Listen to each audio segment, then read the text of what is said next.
ചർച്ചയിലേക്ക് ഇപ്പോൾ പ്രേക്ഷകരുടെ പ്രതികരണവും വന്നു തുടങ്ങിയിരിക്കുകയാണ്. ആദ്യം കോഴിക്കോട് നിന്ന് രജീഷ് എന്ന പ്രേക്ഷകൻ ചേരുന്നു. രജീഷിന് പറയാനുള്ള അഭിപ്രായം ചുരുക്കത്തിൽ. ഹലോ, പറഞ്ഞോളൂ രജീഷ്, വേഗത്തിൽ. ഹലോ രജീഷ് പറയൂ. അപ്പൊ അത് ഞാൻ രജീഷ് എന്ന് പറഞ്ഞ പ്രേക്ഷകനാണ്. എനിക്ക് തോമസ് സാറിനോടാണ് ചോദിക്കാനുള്ളത്. തോമസ് സാർ, ഈ നോട്ട് നിരോധനം കുറിച്ച് വാചാലനാകുകയാണെങ്കിൽ സാറിന് ഈ കേരളത്തിലെ റേഷൻ അരിയെ പറ്റി എന്തെങ്കിലും ഒന്ന് രണ്ടു വാക്ക് സംസാരിക്കാൻ പറ്റുമോ? ഏതിനെ കുറിച്ചാണ്? റേഷൻ അരിയെ പറ്റി. ശരി, ഏതായാലും രജീഷ് പറഞ്ഞത് മറ്റൊരു വിഷയത്തിലേക്കാണ്. പക്ഷേ നമ്മൾ വളരെ പ്രധാനപ്പെട്ട ഒരു വിഷയത്തിൽ ഊന്നി നിന്നുകൊണ്ട് സംസാരിക്കുന്നു എന്ന വിവരം രജീഷിനെ ഞങ്ങൾ കൂടി അറിയിക്കുകയാണ്. ഇപ്പോൾ പാലക്കാട് നിന്ന് ഞങ്ങളുടെ പ്രതിനിധി പ്രസാദ് ചേരുന്നുണ്ട്. പ്രസാദിനൊപ്പം പ്രേക്ഷകർ കൂടി ഉണ്ട് എന്നാണ് പ്രതീക്ഷിക്കുന്നത്. പ്രസാദ്, വളരെ ചുരുക്കം പ്രസക്തമായ ചോദ്യങ്ങളിലേക്ക് വേഗം അവരിലേക്ക്.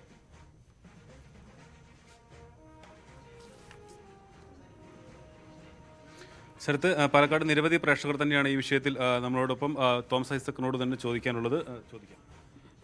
നമസ്കാരം, എനിക്ക് മിനിസ്റ്ററോടാണ് ചോദിക്കാനുള്ളത്. എൻ്റെ പേര് സന്ദീപ് വയർ, ഞാൻ ഹാൻഡ്ലൂം ബോർഡിൻ്റെ മെമ്പറാണ്, BJPയുടെ ഒറ്റപ്പാലം നിയോജകമണ്ഡലം സെക്രട്ടറിയാണ്. സാറ് ഈ നവംബർ 8-ന് ശേഷം സാറിൻ്റെ തുടക്കം മുതലുള്ള നിലപാട് ഈ ഡെമോണിറ്റൈസേഷൻ കൊണ്ട് കള്ളപ്പണത്തെ നിയന്ത്രിക്കാൻ കഴിയില്ല എന്നുള്ളതായിരുന്നു.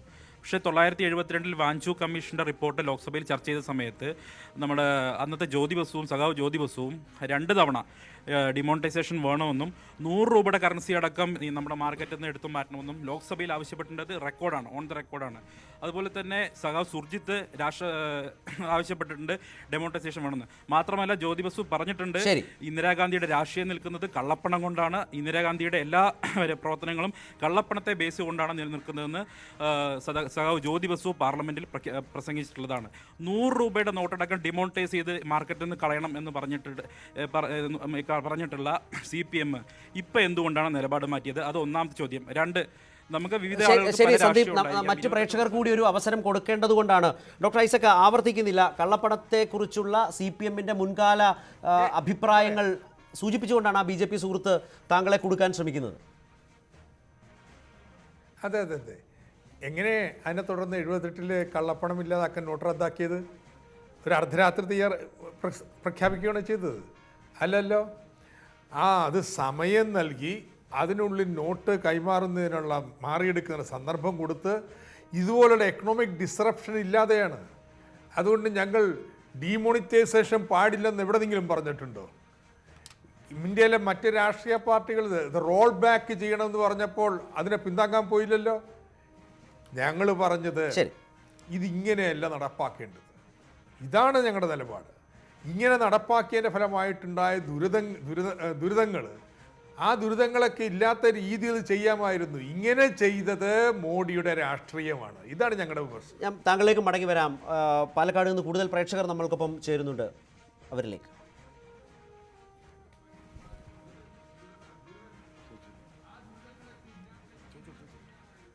സർ, ഞാൻ യൂത്ത് കോൺഗ്രസിൻ്റെ പാലക്കാട് നിയോജക മണ്ഡലം പ്രസിഡൻ്റാണ്, ബോബൻ മാട്ടുമന്ത. നോട്ട് നിരോധനത്തിൻ്റെ ആദ്യഘട്ടത്തിൽ മോഡി വളരെ ആവേശത്തോടും ആത്മവിശ്വാസത്തോടും കൂടിയാണ് പറഞ്ഞത്, എനിക്ക് രാഷ്ട്ര പുനർനിർമ്മാണത്തിന് 50 ദിവസം സമയം തരൂ, അല്ലെങ്കിൽ എന്നെ തൂക്കിക്കൊല്ലൂ എന്ന് പറഞ്ഞ മോഡി ഇന്ന് പ്രതികരിക്കാനോ രാജ്യത്തെ ജനങ്ങളെ അഭിസംബോധന ചെയ്യാനോ തയ്യാറാവാത്തത് അദ്ദേഹം ഈ യാഥാർത്ഥ്യം തിരിച്ചറിഞ്ഞു എന്നത് തുല്യമല്ലേ?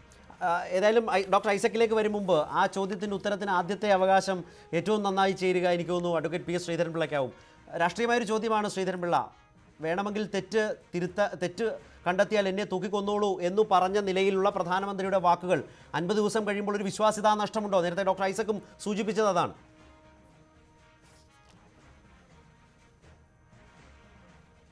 അല്ലാത്ത ഇപ്പം എൻ്റെ സുഹൃത്തിനെ പ്രധാനമന്ത്രി ഇതിൻ്റെ പേരിൽ തൂക്കിലേറ്റപ്പെടണമെന്നാണ് അദ്ദേഹം ആഗ്രഹിക്കുന്നതെങ്കിൽ ഞാൻ നിസ്സഹായനാണ്. ഇതൊക്കെ രാഷ്ട്രീയ രംഗത്തെ പ്രസംഗങ്ങളിൽ, പ്രസംഗശൈലിയിൽ ഞാനായാലും ബഹുമാനപ്പെട്ട തോമസ് ഐസക്കായാലും നരേന്ദ്രമോദി ആയാലും എല്ലാവരും പറയുന്നതാണ്. നമ്മൾ സംസാരിക്കുന്നത് രാജ്യത്തിൻ്റെ പ്രധാനമന്ത്രിയെ കുറിച്ചാണ്. ആ രാജ്യത്തിൻ്റെ പ്രധാനമന്ത്രിയെക്കുറിച്ച് ഏറ്റവും വളരെ രസകരമായ ഒരു കമൻറ്റ് കൂടി വന്നു.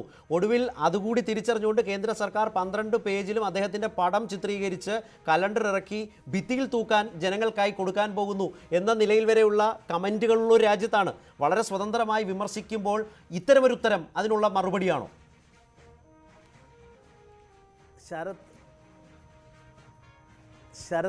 ശരത്തിലെ രാഷ്ട്രീയക്കാർ ഞാൻ പറയുന്നില്ല അതിനെപ്പറ്റി.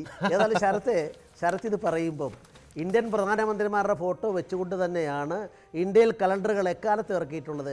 എന്ത് ചെയ്താലും ഇഷ്ടമില്ലാത്ത കക്ഷി ചെയ്തതൊക്കെ കുറ്റം. എന്ത് നരേന്ദ്രമോദി 12 ഒരു മനുഷ്യൻ ഒരു ചരിത്രമാണ്, 10-12 കൊല്ലമായി എന്ത് അദ്ദേഹം ചെയ്താലും തെറ്റാണ്. അദ്ദേഹം ഇപ്പോൾ പറഞ്ഞൊരു വാക്കിൻ്റെ പേര് താങ്കൾ പറഞ്ഞു, അദ്ദേഹത്തിൻ്റെ ഫോട്ടോ വെച്ചുകൊണ്ട് കലണ്ടർ അടിച്ചത് ഇന്ത്യയിലെ ഏറ്റവും വലിയ പാപമാണെന്നാണ് താങ്കൾ പറയുന്നത്.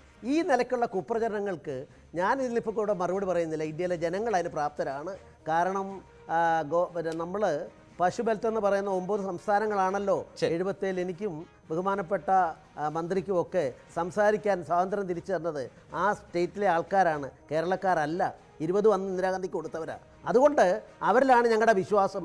അതുകൊണ്ടാണ് ഓരോ തെരഞ്ഞെടുപ്പിലും ഇത് കഴിഞ്ഞ് നടന്ന തെരഞ്ഞെടുപ്പിലെല്ലാം പ്രാദേശിക നിലവാരത്തിൽ തൊട്ട് പാർലമെന്റിലേക്ക് വരെയുള്ള തെരഞ്ഞെടുപ്പിൽ BJPയുടെ ഗ്രാഫ് വളരെ ശക്തമായി ഡോക്ടർ ഐസക് ഒറ്റവാചകത്തിൽ അങ്ങനെയാണോ? ഏതായാലും ഞാൻ പറയാത്ത ചില കാര്യങ്ങൾ കൂടി ഞാൻ പറഞ്ഞതായി ഡോക്ടർ PS ശ്രീധരൻപിള്ള സൂചിപ്പിച്ചിട്ടുണ്ട്. അതൊക്കെ ഞാൻ വിടുന്നു, അത് സാരമില്ല, അതൊക്കെ ചർച്ചയുടെ ഭാഗമാണ്. ഡോക്ടർ ഐസക്കിനെ സംബന്ധിച്ച് ഇങ്ങനെയാണോ ഇതിനൊരു കാഴ്ചപ്പാട്? അതെ, ശ്രീധരൻപിള്ള പറഞ്ഞതുപോലെ ഇന്ദിരാഗാന്ധിക്ക് അങ്ങനെയൊക്കെ ഒരു നിലപാടുണ്ടായിരുന്നു. ആ മാതൃകയാണോ നിങ്ങളുടെ പ്രധാനമന്ത്രിയും പിന്തുടരാൻ തീരുമാനിച്ചിട്ടുള്ളത്? ഞാൻ വിചാരിച്ചു ആ അടിയന്തരാവസ്ഥക്കെതിരായ സമരത്തിൻ്റെ ഒരു രാഷ്ട്രീയ സമീപനം ഇല്ലേ, അതായിരിക്കും തുടരാൻ പോകുന്നത്. അല്ല, മാതൃക വെച്ചിരിക്കുന്ന അവിടുത്തെ തന്നെയാണ്. അതുകൊണ്ടാണ് ഈ 12 ഫോട്ടോ ഇറക്കിയിട്ടുള്ളത്. ഏതായാലും പ്രേക്ഷക പ്രതികരണം വളരെ സജീവമായി വരുന്നു എന്നതുകൊണ്ട് തന്നെ പാലക്കാട് നിന്ന് കൂടുതൽ പ്രേക്ഷകരുടെ പ്രതികരണമുണ്ട്, അതിലേക്ക് പോകാം. പക്ഷേ അതിനു മുൻപ് തിരുവനന്തപുരത്ത് നിന്ന് ഇപ്പോൾ ഞങ്ങളുടെ പ്രതിനിധി ആതിര ചേരുന്നുണ്ട്. ആതിര, ചോദ്യങ്ങളിലേക്ക് വേഗത്തിൽ ചുരുക്കത്തിൽ.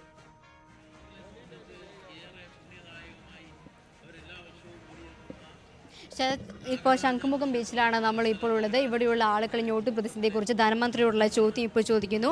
ചേട്ടാ, എന്താണ് മന്ത്രിയോട് ചോദിക്കാനുള്ളത്? ഗൗരവട്ട സാറിനോട് ചോദിക്കാനുള്ളത്, നമ്മുടെ സാധാരണക്കാരൻ അനുഭവിക്കുന്ന പ്രശ്നങ്ങൾ ഇതൊന്നും കേരള സംസ്ഥാന ഗവൺമെൻറ്റിൻ്റെ തലത്തിലുള്ള പ്രശ്നങ്ങളല്ലെങ്കിൽ തന്നെയും നമ്മുടെ കേരള സംസ്ഥാനത്തുള്ള ജനങ്ങൾക്ക് വേണ്ടിയിട്ട് സാറിന് എന്ത് ചെയ്യാൻ സാധിക്കും? ഇവിടെ ഈ ലിമിറ്റേഷൻ ഒന്നും മാറിയിട്ടില്ല. ഇന്നും ഞങ്ങൾ 2500 രൂപ മാത്രമേ ATM നിന്ന് എടുക്കാൻ കഴിയുള്ളൂ. ഇത്തരത്തിലുള്ള പ്രശ്നങ്ങൾ ഒരു പ്രത്യേക ഘട്ടങ്ങളിലൊക്കെ രാത്രിയിൽ ഞങ്ങൾ പ്രത്യേക അവസ്ഥകളിൽ പെട്ടുപോകുമ്പോൾ അവിടെ അതിന് അടുത്ത ഒരു പ്രശ്നം.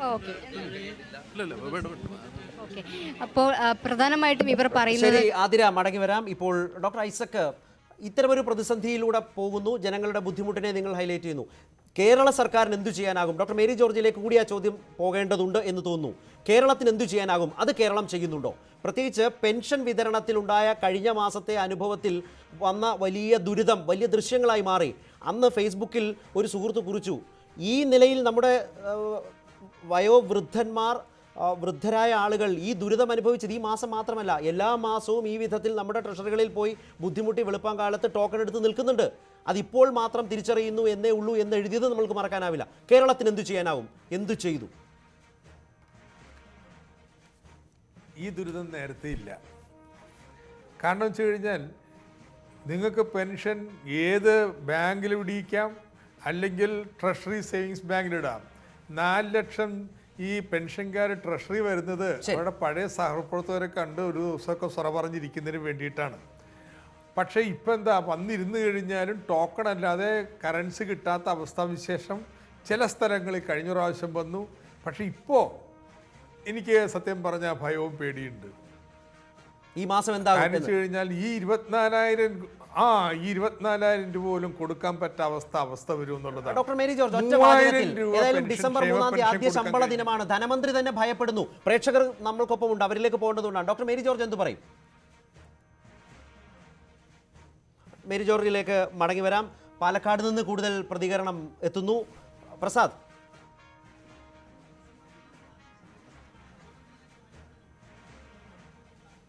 എന്താണ് പാലക്കാട്ട് നിന്ന് കൂടുതലായി? നമ്മുടെ പേര് നിജീം, ഒരു വിദ്യാർത്ഥിയാണ്. എൻ്റെ ആദ്യത്തെ ചോദ്യം ശ്രീധരൻ സാറിനോടാണ്. സാർ ഇപ്പോൾ ഒരു ഗാന്ധിജി പറഞ്ഞ പ്രസക്തമായ വാക്കുണ്ട്, എന്തെങ്കിലും ഒരു തീരുമാനം രാജ്യത്തിന് ഗുണമായി ചെയ്യുന്ന എന്തെങ്കിലും ഒരു തീരുമാനം എടുക്കുകയാണെങ്കിൽ അതാദ്യം സാധാരണക്കാരൻ്റെ നിലയിൽ നിന്നുകൊണ്ടാണ് ഒരു ആരായാലും പ്രധാനമന്ത്രി ആയാലും ഏത് ഉന്നത സ്ഥാനത്ത് നിൽക്കുന്ന ആരായാലും തീരുമാനിക്കേണ്ടത്. എങ്കിൽ സാധാരണക്കാരെ ഇത്രയധികം ബുദ്ധിമുട്ടിലേക്ക് തള്ളിവിടുന്ന ഒരു തീരുമാനം എടുത്ത നിലയ്ക്ക് എന്താണ് ഈ ഉദ്ദേശശുദ്ധി ഞങ്ങൾ മാനിക്കുന്നു, എങ്കിലും സാധാരണക്കാർ നിരന്തരമായി ക്യൂവിൽ നിന്ന് തളർന്നു വീഴുകയും അവർ ഇന്നും ക്യൂവിലാണ്. അവരോടെ താങ്കൾക്ക് എന്താണ് പറയാനുള്ളത്? ആദ്യമായിട്ടുള്ള ശ്രീധരൻ സാറിനോട് ചോദ്യം. എൻ്റെ അടുത്ത ചോദ്യം നമ്മുടെ തോമസ് ഐസക് സാറിനോടാണ്. ഒരു ക്യാഷ്ലെസ് എക്കോണമി എന്ന രീതിയിലേക്ക് നമ്മുടെ സമ്പദ്ഘടനയെ മാറ്റിയെടുക്കാൻ വേണ്ടി സാധിക്കുമെന്ന് പറഞ്ഞു. അപ്പോൾ ആ രീതി ഉത്തരേന്ത്യൻ സംസ്ഥാനങ്ങളെ അപേക്ഷിച്ചിട്ട് ഏറ്റവും കൂടുതൽ സാക്ഷരതയുള്ള ഒരു സംസ്ഥാനം എന്ന നിലയ്ക്ക് കേരളത്തിൽ എങ്ങനെ അത് അപ്ലൈ ചെയ്യാൻ സാധിക്കുമെന്നാണ് ഐസക് സാറിനോട് ചോദിക്കാനുള്ളത്. ഈ രണ്ട് ചോദ്യങ്ങൾക്കുള്ള നല്ല ശാശ്വതമായൊരു മറുപടി കിട്ടുമെന്ന് പ്രതീക്ഷിക്കുന്നു. Doctor Isaac, cashless economy, currency രഹിത സമൂഹത്തിലേക്കുള്ളൊരു യാത്രയെക്കുറിച്ചുള്ള പ്രേക്ഷകൻ്റെ ചോദ്യം ചുരുക്കത്തിൽ. നമ്മുടെ സുഹൃത്ത് പറഞ്ഞ പോലെ ഇതിന് ഏറ്റവും അനുകൂലമായ സാഹചര്യം ഉള്ളത് കേരളത്തിലായി. ഇന്ത്യയിൽ എവിടെയെങ്കിലും ഒരു 50% സാമ്പത്തിക ഇടപാടുകളെങ്കിലും ക്യാഷ്ലെസ്സായി തീരുന്നെങ്കിൽ കേരളത്തിലേ പറ്റത്തുള്ളൂ. അതിനുള്ള ഒരുപാട് നടപടികൾ മാറി മാറി വന്ന സർക്കാരുകൾ കേരളത്തിൽ എടുത്തിട്ടുണ്ട്. അതുകൊണ്ട് ബാക്കി പല സംസ്ഥാനങ്ങളും ചെയ്യാൻ പോണ കാര്യങ്ങൾ ചെയ്തു തീർത്തിട്ടുള്ള സംസ്ഥാനവും കേരളം. ഇനിയിപ്പോൾ നമ്മൾ നീക്കാൻ പോകുന്നത് ട്രഷറി ഇടപാടുകൾക്ക് എല്ലാ സർക്കാർ സർവീസുകൾക്കും വേണ്ടിയിട്ട് നമുക്ക് ഒരു പുതിയ സംവിധാനം ഉണ്ടാക്കാൻ പറ്റുമോ? നമ്മുടെ സഹകരണ ബാങ്കുകളുമായി ബന്ധപ്പെട്ടുകൊണ്ട് ഇപ്പോൾ ഒറ്റപ്പെട്ട ചില സ്ഥലത്ത് നടക്കുന്ന പരീക്ഷണങ്ങൾ സംസ്ഥാന അടിസ്ഥാനത്തിലൊരു സംവിധാനമാക്കി മാറ്റാൻ പറ്റുമോ? എങ്ങനെയാണ് നമ്മുടെ പ്രാദേശിക കോട്ടക്കിൽ ഞാൻ ഉണ്ടായപ്പോൾ അവിടുത്തെ വ്യാപാരികളെല്ലാം ഞങ്ങളൊരു പേയ്മെൻറ്റ് സംവിധാനം കൊണ്ടിരുന്നു എന്ന് എൻ്റെ അടുത്ത് വന്ന് പറയുകയുണ്ടായി. ഇതുപോലെ വ്യാപാരികളുടെ കൂട്ടായ്മയുടെ അടിസ്ഥാനം ചെയ്യാൻ പറ്റുമോ വെച്ചാൽ ഈ കോർപ്പറേറ്റ് സംവിധാനങ്ങൾക്ക് കീഴടങ്ങിയല്ല, കേരളത്തിൽ ബദലായിട്ടുള്ള ജനകീയ സംവിധാനങ്ങൾ വളർത്തിയെടുക്കുന്നതിന് സർക്കാർ എല്ലാ പ്രോത്സാഹനവും സഹായവും കൊടുക്കും.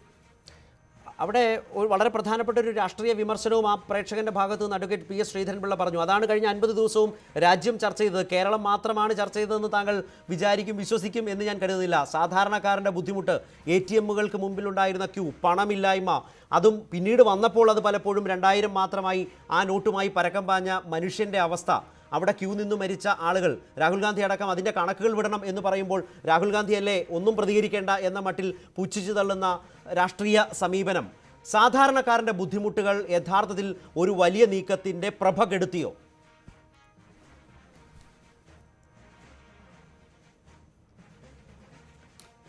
ആ ചോദ്യകർത്താവ് ഗാന്ധിജിയാണല്ലോ ഉദ്ധരിച്ചത്. ഗാന്ധിജി പറഞ്ഞത് ചാണകക്കുഴിയിലെ അവസാനത്തെ പൗരനും അടിസ്ഥാനപരമായ കാര്യങ്ങൾ ലഭിക്കുമ്പോഴേ സ്വാതന്ത്ര്യം യാഥാർത്ഥ്യമാകുമെന്നാണ്. അതിനു വേണ്ടിയാണ് നരേന്ദ്രമോദി ശ്രമിക്കുന്നത്. ആ ചാണകക്കുഴിയിൽ കിടക്കുന്ന ആളിന് മിനിമം ഒരു കിടപ്പാടം, അയാൾക്ക് മിനിമം പ്രാഥമികമായ ആരോഗ്യ സൗകര്യങ്ങൾ, ഒരു 3 നേരമില്ലെങ്കിൽ 2 നേരമെങ്കിലും കഴിക്കാൻ ഭക്ഷണം, ഈ കാര്യങ്ങളെല്ലാം കൊടുക്കാൻ വേണ്ടി, ശുചിത്വം, ഇതെല്ലാം കൊടുക്കാൻ വേണ്ടിയിട്ടാണ്. അതിന് ഇന്ത്യയിലെ ഈ കള്ളപ്പണത്തിൻ്റെ അടിച്ചമർത്തി നമ്മുടെ സമാന്തര സമ്പദ് വ്യവസ്ഥയെ കുറച്ച് കൊണ്ടുവന്ന് രാജ്യത്തെ നേർദിശയിലേക്ക് നയിക്കാൻ ആഗ്രഹിക്കുന്നു. അതിനുവേണ്ടിയുള്ള ശ്രമത്തിൽ കുറച്ച് ഇങ്ങനെ ചില ബുദ്ധിമുട്ടുകളുണ്ടാവും. ബഹുമാനപ്പെട്ട ഐസക് സാറിനോട് ഞാൻ ചോദിക്കട്ടെ, കേരള ട്രഷറിയിൽ എത്രയോ തവണ ചെക്കുകൾ മടങ്ങി വന്ന, കോടതികളിൽ നയിക്കുന്ന ചെക്കുകൾ പോലും മടങ്ങി വന്ന ജനങ്ങൾ എത്രയോ 2, 3, 4, 5 തവണ ചെക്കുകൾ മടങ്ങിയതിന് ട്രഷറിയിലെ ഓഫീസർമാർക്കെതിരെ കേസ് കൊടുത്ത ഒരു കേരളം എന്നൊരു സംസ്ഥാനം നമുക്കെല്ലാം അറിയില്ലേ? എത്ര തവണ പൂട്ടേണ്ടതായിട്ട് വന്നു. പൂട്ടേണ്ടി വന്നപ്പോൾ കേന്ദ്ര സർക്കാർ വാജ്പേയി ഭരിച്ചപ്പോൾ ഇപ്പോഴത്തെ സ്ഥിതിയും എൻ്റെ ഇടയ്ക്ക് ഒരു കണക്കൊണ്ട് ഞാൻ അദ്ദേഹത്തോട് തർക്കിക്കാനില്ല. എത്രയോ തവണ പിന്നെ വിഹിതമല്ലാതെ വഴിവിട്ടെന്ന് ഞാൻ പറയുന്നില്ല, ആ വഴിവിട്ടം തോന്നത്തക്ക തരത്തിൽ കേരളത്തെ സഹായിച്ചിട്ടില്ലേ? അതുകൊണ്ട് നേരത്തെ ഡോക്ടർ മേരി പറഞ്ഞതുപോലെ കേരളത്തിൻ്റെ പ്രശ്നം അങ്ങനെയാണ് നമ്മൾ ചിന്തിക്കേണ്ടത്. അടിസ്ഥാനപരമായി ചിന്തിക്കാൻ UDF LDF സാധിക്കാതെ പോയ ഒരിക്കലുമില്ല. ഇങ്ങനെയുള്ള കുറേ വൈകാരിക തലത്തിൽ കുറേ ഒച്ചപ്പാടുണ്ടാക്കി ജനങ്ങളെ സംഘടിപ്പിച്ച് അങ്ങോട്ടും ഇങ്ങോട്ടുമുള്ള രാഷ്ട്രീയമല്ല. നമ്മുടെ രാഷ്ട്രപതി അബ്ദുൽ കലാം, താങ്കളിലേക്ക് മടങ്ങി വരാം. APJ അബ്ദുൽ കലാമിനെയും മറ്റുമാണ് താങ്കൾ ഉദാഹരിക്കാനും ഉപമയായി കൊണ്ടുവരാനും ശ്രമിച്ചുകൊണ്ടിരിക്കുന്നത്. മടങ്ങി വരാം താങ്കളിലേക്ക്. ഇപ്പോൾ ഇന്ദ്രജിത്ത് എന്ന പ്രേക്ഷകൻ ചേരുകയാണ് നിലമ്പൂരിൽ നിന്നും. ഇന്ദ്രജിത്ത് പറയൂ.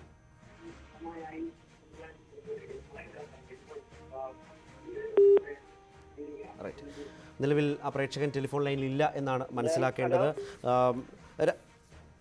കോട്ടയത്ത് നിന്ന് ഇപ്പോൾ പ്രേക്ഷകരുടെ പ്രതികരണം എങ്ങനെയാണ് ഇക്കാര്യത്തിൽ, പ്രത്യേകിച്ച് നമ്മുടെ നേതാക്കളോടുള്ള ചോദ്യമായി തന്നെ അവരിൽ നിന്ന് വരുന്നത് എന്താണ്, ഒന്ന് കാണാം.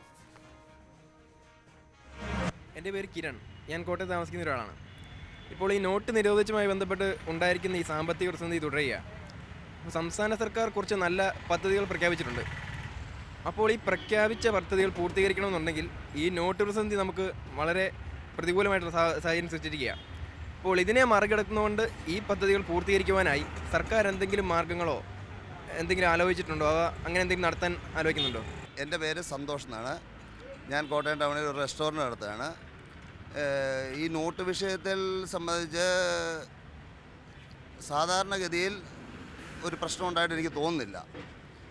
പിന്നെ സാർ തന്നെ പറഞ്ഞ് ഇന്നത്തെ സാറിൻ്റെ ഒരു ഇൻ്റർവ്യൂ കണ്ടതിനകത്ത് എനിക്ക് മനസ്സിലായത് സാർ പറയുന്നുണ്ട് ട്രഷറിയിൽ പണമുണ്ട്, പക്ഷേ ക്യാഷ് ഇല്ലെന്നാണ് പറയുന്നത്.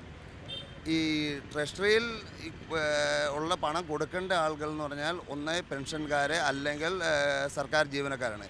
ഇവർക്കൊക്കെ അക്കൗണ്ടുണ്ട്. ഇവരുടെ അക്കൗണ്ടിലോട്ടല്ലേ ഈ പൈസ നമുക്ക് ട്രാൻസ്ഫർ ചെയ്ത് കൊടുത്താൽ മതി. അത് ചെയ്യുന്നതായിരിക്കുമല്ലോ എളുപ്പം. പക്ഷേ സാർ പറയുന്നത് ഇപ്പോഴും പണമുണ്ട്, പക്ഷേ നോട്ടില്ലെന്നുള്ളതാണ്. നോട്ട് കുറയ്ക്കുക എന്നുള്ളതാണല്ലോ ഈ ഒരു പദ്ധതി കൊണ്ട് ഉദ്ദേശിക്കുന്നത് കേന്ദ്ര സർക്കാർ. അപ്പം ഇത് എല്ലാവർക്കും അക്കൗണ്ടുണ്ട്, എല്ലാ സർക്കാർ ജീവനക്കാർക്കും എല്ലാ പെൻഷൻകാർക്കും അക്കൗണ്ടുണ്ട്. ഈ അക്കൗണ്ടിലോട്ട് ഇത് ട്രാൻസ്ഫർ ചെയ്ത് കൊടുക്കുക എന്നുള്ളതാണ്. സാർ അതിനെപ്പറ്റി ഒന്നും പറയുന്നില്ല. അതിനെപ്പറ്റി എന്താണ് സാറിന് പറയാനുള്ളത്? എൻ്റെ പേര് സുബി. ഞാൻ ലോട്ടറി ചില്ലറ വ്യാപാരിയാണ്. ഈ നോട്ട് വിഷയത്തെ തുടർന്ന് ലോട്ടറി വ്യാപാരം വളരെ കുറഞ്ഞ് പോയി. കാരണം അംഗപരിമിതരും മറ്റ് ജോലികൾ ചെയ്യാൻ മേലാത്തവരുമായിട്ടുള്ള ആളുകൾ വളരെ ഉള്ള ഒരു മേഖലയാണിത്. അപ്പോൾ ഈ പ്രതിസന്ധി ഇന്ന് 30-ാം തീയതി കൊണ്ട് അവസാനിക്കുമെന്നാണ് പ്രധാനമന്ത്രി പറഞ്ഞിരുന്നത്. പക്ഷേ ഇതുവരെയുമായിട്ട് ശരിയായിട്ടുള്ള ഒരു ബിസിനസ് ഞങ്ങളെ സംബന്ധിച്ച് നടക്കുന്നില്ല. അത് കാരണം വളരെ ബുദ്ധിമുട്ടിയാണ് ഞങ്ങളെല്ലാം ജീവിക്കുന്നത്. ഇതിനൊരു പരിഹാരം, ശാശ്വത പരിഹാരം എത്ര ദിവസങ്ങൾക്കകം നടപ്പിലാക്കാൻ പറ്റും എന്നുള്ള ഒരു കാര്യമാണ് എനിക്ക് ചോദിക്കാനുള്ളത്. ഏതായാലും ധനകാര്യമന്ത്രി ദയവായി ഒന്ന് കരുതി വെക്കുക. കേരളത്തിൻ്റെ സമീപനം എങ്ങനെ എന്നതാണ് ഒരു പ്രധാനപ്പെട്ട ചോദ്യം. ഞാൻ താങ്കളിലേക്ക് വരാം. പ്രത്യേകിച്ച് ഡിജിറ്റൽ കറൻസിയിലേക്കും മറ്റുമുള്ള മാറ്റം ട്രഷറിയിലെ സാഹചര്യത്തിൽ സാധ്യമാണോ? ബജറ്റിലെ സമീപനം എന്താണ്? പ്രത്യേകിച്ച് വലിയ ദുരിതം അനുഭവിക്കുന്ന ലോട്ടറി മേഖലയുമായി ബന്ധപ്പെട്ട കാര്യങ്ങളൊക്കെ ഉണ്ട്. ഇപ്പോൾ കൊല്ലത്ത് നിന്ന് ഞങ്ങളുടെ പ്രതിനിധി ഉമേഷ് കൂടി ചേരുകയാണ്. ഉമേഷ്, എങ്ങനെയാണ് കൊല്ലത്തെ പ്രേക്ഷകർ അവരുടെ ഒരു പ്രതികരണത്തിൻ്റെ സൂചന ഇക്കാര്യത്തിൽ വരുന്നത്?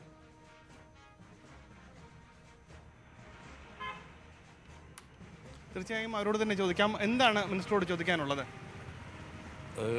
ബഹുമാനപ്പെട്ട നരേന്ദ്രമോദി ഒരു സാമ്പത്തിക നയം കൊണ്ടുവന്നിട്ട് 50 ദിവസം ഇന്ന് തികഞ്ഞിരിക്കുകയാണ്. അത് കേരളത്തിലെ വ്യാപാര മേഖല, വ്യവസായ മേഖല ആകെ തകർന്നിരിക്കുകയാണ്. ഈ സാഹചര്യത്തിൽ ഉപഭോക്താക്കളെയും വ്യാപാരികളെയും ആത്മഹത്യയിലേക്ക് എത്തിക്കാതിരിക്കാൻ ധനകാര്യമന്ത്രി എന്ന നിലയിൽ അദ്ദേഹത്തിന് എന്ത് ചെയ്യാൻ കഴിയും? 60% ബിസിനസ് ഇല്ലാതായിരിക്കുകയാണ്. തീർച്ചയായും സ്വയം പരിചയപ്പെടുത്തിയിട്ട് കൊടുക്കുക. എൻ്റെ പേര് അരുൺ രാജ്. ഞാൻ കൊല്ലത്തെ ഒരു യൂത്ത് കോൺഗ്രസിൻ്റെ ജില്ലാ സെക്രട്ടറിയാണ്, ബ്ലോക്ക് പഞ്ചായത്ത് മെമ്പറാണ്. ഇവിടെ നമ്മുടെ കേരളത്തിലെ സർക്കാർ ജീവനക്കാരുടെ ശമ്പളവും മറ്റ് പെൻഷനുമൊക്കെ തന്നെയായിട്ട് ഒരു 5000-ഓളം കോടി രൂപ കേരളത്തിൽ ആവശ്യമുണ്ടെന്ന് ധനകാര്യമന്ത്രിയായ അങ്ങേക്ക് അറിവുള്ളതാണ്. പക്ഷേ ബാക്കി സംസ്ഥാനങ്ങളെല്ലാം റിസർവ് ബാങ്കിലേക്ക് നമുക്ക് ഇത്ര രൂപ ആവശ്യമുണ്ട് എന്ന ഇൻഡൻറ്റ് സമർപ്പിച്ചിട്ടും കേരളം അത് ആവശ്യപ്പെട്ടിട്ടില്ല എന്നുള്ളതാണ് നമ്മുടെ ഒരറിവ്. അതൊരു വീഴ്ചയായി നിലനിൽക്കുമ്പോൾ തന്നെ ഇപ്പോൾ ഒരു വലിയ പ്രതിസന്ധി ഉണ്ടാകുമ്പോൾ കേരളത്തിലെ റവന്യൂ വരുമാനത്തിൽ വലിയ ഒരു ഇടിവ് സംഭവിച്ചിട്ടുണ്ട്. അതൊരു വലിയ പ്രതിസന്ധിയായി നിലനിൽക്കുന്നു. അതിനെ എങ്ങനെ അതിജീവിക്കാം, അത് എങ്ങനെയാണ് ആ ആശങ്കയിൽ നിന്ന് നമുക്ക് മറികടന്ന് കേരളത്തിൻ്റെ വരുമാനത്തിൽ ഒരു സംരക്ഷണം ഏർപ്പെടുത്താൻ അങ്ങ് ഉദ്ദേശിക്കുന്നത് എന്നൊന്ന് വ്യക്തമാക്കിയാൽ കൊള്ളാം. പെട്ടെന്ന് ചോദ്യത്തിലേക്ക്. ബഹുമാനപ്പെട്ട മന്ത്രി ഇന്ന് വാർത്താമാധ്യമങ്ങളോട് പറയുകയുണ്ടായി, അടുത്ത മാസത്തെ ശമ്പളം കൊടുക്കുന്നതിന് പരമാവധി സാമ്പത്തിക അവസ്ഥ വളരെ പരുങ്ങലിലാണ്. 24,000 രൂപ ശമ്പളം കൊടുത്തുകൊണ്ടിരുന്നത് 12,000 രൂപയായി കുറയും. അതോടൊപ്പം തന്നെ എൻ്റെ മുഖ്യമായ ഒരു ചോദ്യം, ഈ രാജ്യത്ത് നിരവധി പെൻഷനേഴ്സ് ഉണ്ട്, സർവീസ് പെൻഷനേഴ്സ്. അവരുടെ പെൻഷൻ കാലാകാലങ്ങളിൽ എല്ലാ മാസവും കൃത്യമായി 1-ാം തീയതി എന്നുള്ളൊരു തീയതി ഉണ്ടെങ്കിൽ ആ തീയതിയിൽ പാവപ്പെട്ട വൃദ്ധരായ പെൻഷനേഴ്സിന് കിട്ടിക്കൊണ്ടിരുന്നു. കഴിഞ്ഞ പ്രാവശ്യം വരെ ഇടതുപക്ഷ ഗവൺമെൻറ് വളരെ സ്തുത്യർഹമായ നിലയിൽ ആ സേവനം നടത്തി. ഇപ്രാവശ്യം അതിന് മാറ്റം ഉണ്ടാകുമോ? അവരെ സാധാരണഗതിയിൽ ഇത്തരം വൃദ്ധരും ആയ പെൻഷനേഴ്സ് ഈ പണം വാങ്ങിയാണ് മെഡിക്കൽ ഷോപ്പിൽ കൊണ്ടുപോയി കഴിഞ്ഞ മാസത്തെ അവർ മരുന്ന് വാങ്ങിയ കടം തീർത്തതിന് ശേഷം വീടുകളിലേക്ക് പോകുന്നത്. ഇപ്രാവശ്യവും അതിന് അവസരം തീർച്ചയായും വളരെ എന്താണ് ആ പ്രേക്ഷകർ ഉന്നയിക്കുന്നത് എന്ന് വ്യക്തമായി കഴിഞ്ഞു. ആദ്യം മന്ത്രിയിലേക്ക് തന്നെ, കേരളത്തിൻ്റെ വരും ദിവസങ്ങളെക്കുറിച്ചൊരു വലിയ ആശങ്കയാണ് ഇതിലെല്ലാം നിഴലിക്കുന്നത്. RBIയുമായുള്ള സമീപനം, നോട്ട് ലഭ്യമാക്കുന്നതിന് വേണ്ടിയുള്ള കേരളത്തിൻ്റെ നടപടികളെക്കുറിച്ച്, പെൻഷൻകാരുടെ ആശങ്ക ഒരു ഭാഗത്ത്, തകരുന്ന വിവിധ മേഖലകളെക്കുറിച്ചുള്ള ചോദ്യങ്ങൾ എല്ലാം ഉണ്ട്. ഡോക്ടർ ഐസക്, അവരുടെ ചോദ്യങ്ങളിൽ ഒരു സുഹൃത്ത് പറഞ്ഞതുപോലെയൊന്നും അല്ല. മീൻ RBIയോട് ചോദിച്ചിട്ടില്ല, ഇൻറ്റൻറ്റ് കൊടുത്തിട്ടില്ല ഒക്കെ ശുദ്ധ അബദ്ധമാണ്. ഇത് നിരന്തരമായിട്ട് അവരോട് ബന്ധപ്പെടുന്നുണ്ട്, കത്തുകൾ എഴുതുന്നുണ്ട്, യോഗങ്ങൾ വിളിക്കുന്നുണ്ട്. അതുകൊണ്ട് അടിസ്ഥാനരഹിതമായിട്ടുള്ള വിമർശനമാണ്, ഇതൊന്നും ആവശ്യപ്പെടുന്നില്ല എന്നുള്ളത്. പക്ഷെ ഒരു ഗൗരവമായിട്ടുള്ള ഒരു ആശയക്കുഴപ്പം ഒരാൾ പ്രകടിപ്പിക്കുകയുണ്ടായി. അതെന്താണെന്ന് ചോദിച്ചിട്ടുണ്ടെങ്കിൽ ഇവർക്കെല്ലാവർക്കും അക്കൗണ്ട് ഇല്ലേ, അതിലേക്ക് പണം ഇട്ടുകൊടുത്താൽ പോരെയെന്ന്. അങ്ങനെ തന്നെയാണ് ചങ്ങാതി ചെയ്യണത്. കേരളത്തിൽ മുഴുവൻ പേർക്കും പെൻഷനും ശമ്പളവും നൽകുന്നത് അവരുടെ അക്കൗണ്ടിലേക്ക് ഇട്ടുകൊടുക്കുകയോ ചെയ്യാല്ല, കാശായിട്ട് ട്രഷറിയിൽ നിന്ന് എണ്ണിക്കൊടുക്കുകയല്ല. ട്രഷറിയിലാണെങ്കിൽ പോലും അവിടെ ട്രഷറി സേവിങ്സ് ബാങ്ക് അക്കൗണ്ട് ഉണ്ട്, അതിലേക്കാണ് ഇടുന്നത്. എന്നിട്ട് സൗകര്യം പോലെ അവർ പിൻവലിക്കുന്നു. ഇപ്പോഴത്തെ പ്രശ്നം വെച്ചാൽ ഇട്ട് കൊടുത്തു കഴിഞ്ഞാൽ അവിടെ നിന്ന് കാശായിട്ട് പിൻവലിക്കാൻ പറ്റില്ല. അതാണ് പ്രശ്നം. അതിൻ്റെ ഉത്തരവാദിത്തം എനിക്കല്ല, അതിൻ്റെ ഉത്തരവാദിത്തം കാശ് അച്ചടിച്ച് ഇവിടെ കൊടുക്കേണ്ട കേന്ദ്ര സർക്കാരിനാണ്. അതവരെ കൊണ്ട് ചെയ്യിക്കാനാണ് നോക്കുന്നത്, അതവർ ചെയ്യുന്നില്ല. അതുകൊണ്ടാണ് ഈ പ്രതിസന്ധിയും കാര്യങ്ങളും ഒക്കെ നിൽക്കുന്നത്. അഡ്വക്കേറ്റ് പി എസ് ശ്രീധരൻപിള്ള, കേരളത്തെക്കുറിച്ച് വളരെ ഫോക്കസ്ഡ് ആയി സംസാരിച്ചാൽ ഇത് വളരെ പ്രധാനപ്പെട്ട ഒരു സാഹചര്യമാണ്. കഴിഞ്ഞ മാസത്തിന്റെ ആവർത്തനം പോലെ ഈ ശമ്പള പെൻഷൻ ദിനങ്ങളും വന്നു ചേരാം. റിസർവ് ബാങ്കിൽ നിന്ന് വേണ്ടത്ര നോട്ടുകൾ കിട്ടുന്നില്ല. അതൊരു യാഥാർത്ഥ്യമായി മലയാളി മനസ്സിലാക്കിയ തിരിച്ചറിഞ്ഞൊരു സാഹചര്യമാണ്. അത് യഥാർത്ഥത്തിൽ ചർച്ച ചെയ്യുമ്പോൾ രാഷ്ട്രീയമായി അതിന് വിശദീകരണം നൽകേണ്ട ഒരു ബാധ്യത BJPക്കും വന്നു ചേരില്ലേ?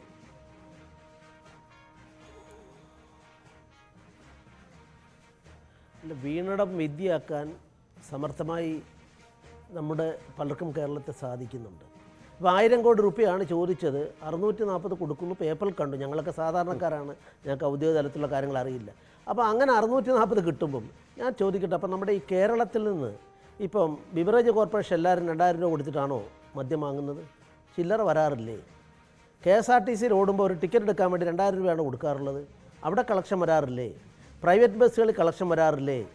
അപ്പോൾ ഇങ്ങനെയുള്ള കളക്ഷൻ ഒന്നും കിട്ടുന്നത് ഈ കേരള സർക്കാരിന് ഇത്തരം കാര്യങ്ങൾ. അതാണ് അദ്ദേഹം സൂചിപ്പിച്ചത്. ഈ തീരുമാനം കാരണം കേരളത്തിന്റെ വരുമാനത്തിൽ വലിയ ഇടിവ് ഒരു ഭാഗത്ത് സംഭവിച്ചുകൊണ്ടിരിക്കുന്നു. വികസന പദ്ധതികൾ ആകെ മുരടിക്കുന്നു, ചെലവ് കുറയുന്നു, ചെലവ് ചെയ്യാൻ വയ്യാത്ത സാഹചര്യം നിൽക്കുന്നു. അങ്ങനെ ഒരു സാഹചര്യം. മറുഭാഗത്ത് റിസർവ് ബാങ്ക് 600 കോടി പറയുന്നു. ഈ 600-ൽ ബാങ്കുകൾ കൊണ്ടുപോകും വലിയൊരു ശതമാനം തുക. ട്രഷറികൾക്ക് വേണ്ടത് അപ്പോഴും കിട്ടാതെയും വരികയാണ്. അല്ല, ശരത്തെ പ്രയോറിറ്റിയുടെ കാര്യം നമ്മളിവിടെ പറഞ്ഞത് ശമ്പളം കൊടുക്കുന്നതിൽ പെൻഷനേഴ്സ്, വൃദ്ധജനങ്ങൾക്ക് അങ്ങനെയുള്ള കൊടുക്കുന്ന കാര്യങ്ങളെ സംബന്ധിച്ചാണ് ഞാൻ ഈ പറഞ്ഞത്, മറ്റേ കാര്യങ്ങളല്ല. അപ്പോൾ അതിനെ സംബന്ധിച്ചിടത്തോളം കേരളത്തിലിപ്പോൾ ഉണ്ട്. അത് നമ്മൾ പ്രത്യേകം ചർച്ച ചെയ്യേണ്ട ഒരു വിഷയമാണ്. കേരളം കാർഷിക രംഗം മുതൽ കായിക രംഗം വരെ സമസ്ത മേഖലകളും താഴോട്ടാണ്. അതിപ്പോൾ ഈ 2 മാസം കൊണ്ടല്ല, അതിന് മുമ്പും അത് തന്നെയാണ് സ്ഥിതി. ഡോക്ടർ മേരി നേരത്തെ അത് പറഞ്ഞിരുന്നതാണ്. അപ്പോൾ അത് വേറെ ചർച്ച ചെയ്യേണ്ട വിഷയം, രണ്ടും കൂടെ മിക്സ് ചെയ്യരുത്. തീർച്ചയായും രണ്ടുപേരോടും ഡോക്ടർ ഐസക്, പഴയകാല സാഹചര്യത്തിലേക്കല്ല, പുതിയ സാഹചര്യത്തിൽ ഇപ്പോൾ താങ്കൾക്ക് കൂട്ടിച്ചേർക്കാനുള്ളത് എന്താണ്? നേരത്തെ അദ്ദേഹം പറഞ്ഞപ്പോൾ അങ്ങനെ ഒരു സമീപനം താങ്കൾ സ്വീകരിച്ചല്ലോ, എന്താണ് പറയാനുള്ളത്? ശ്രീധരൻപിള്ള പറയുന്നത് ഞാൻ പണം പൂഴ്ത്തി വെക്കണമെന്നാണ്. എന്നുവെച്ചാൽ ബിവറേജിൽ പണം കിട്ടുന്നുണ്ട്, നോട്ട് കിട്ടുന്നുണ്ട്, KSRTC നോട്ട് കിട്ടുന്നുണ്ട്. ആ നോട്ടൊക്കെ അന്നന്ന് ഓരോ ബാങ്കിലേക്ക് അവരുടെ ഏജൻസി ബാങ്ക് എന്തോ അങ്ങോട്ട് കൊടുത്തുകൊണ്ടിരിക്കുകയാണ്. ശ്രീധരൻപിള്ള പറയുന്ന ആ പണമൊന്നും അങ്ങോട്ട് കൊടുക്കരുത്, ബാങ്കിൽ കൊടുക്കരുത്. മറിച്ച് ഇപ്പോൾ നമ്മൾ പറഞ്ഞ ഈ വ്യക്തികൾ ഇതുപോലെ സർക്കാർ പെട്ടി കൂട്ടി വെക്കണം, എന്നിട്ട് ശമ്പളം കൊടുത്താൻ ഉപയോഗിക്കണമെന്നാണ്. അങ്ങനെയല്ല ചെയ്യേണ്ടത്. വ്യക്തികളായാലും സർക്കാരായാലും അവർക്ക് കിട്ടുന്ന നോട്ടുകൾ ബാങ്കിൽ തിരിച്ചു കൊടുക്കണം, എന്നാലേ സർക്കുലേഷൻ നടക്കത്തുള്ളൂ. അതാണ് കേരള സർക്കാർ ചെയ്യുന്നത്. കഷ്ടമാണ് നിങ്ങൾ ഇങ്ങനെയൊക്കെ എന്നോട് ചോദിക്കുന്നത്. ഞാൻ വരാം, താങ്കളിലേക്ക് വരാം. ദയവായി ഡോക്ടർ ഐസക് ഒന്ന് തുടരുക. ഇപ്പോൾ ദില്ലിയിൽ നിന്ന് മലയാളികൾ ഈ വിഷയത്തോട് പ്രതികരിച്ചുകൊണ്ട് ഞങ്ങളുടെ പ്രതിനിധി ER രാഗേഷിനൊപ്പം ചേരുകയാണ്. അതൊന്ന് നമ്മൾക്ക് കണ്ടു നോക്കാം. ഡോക്ടർ ഐസക്കൊപ്പം തന്നെ PS ശ്രീധരൻപിള്ള. രാഗേഷ്, വേഗത്തിൽ.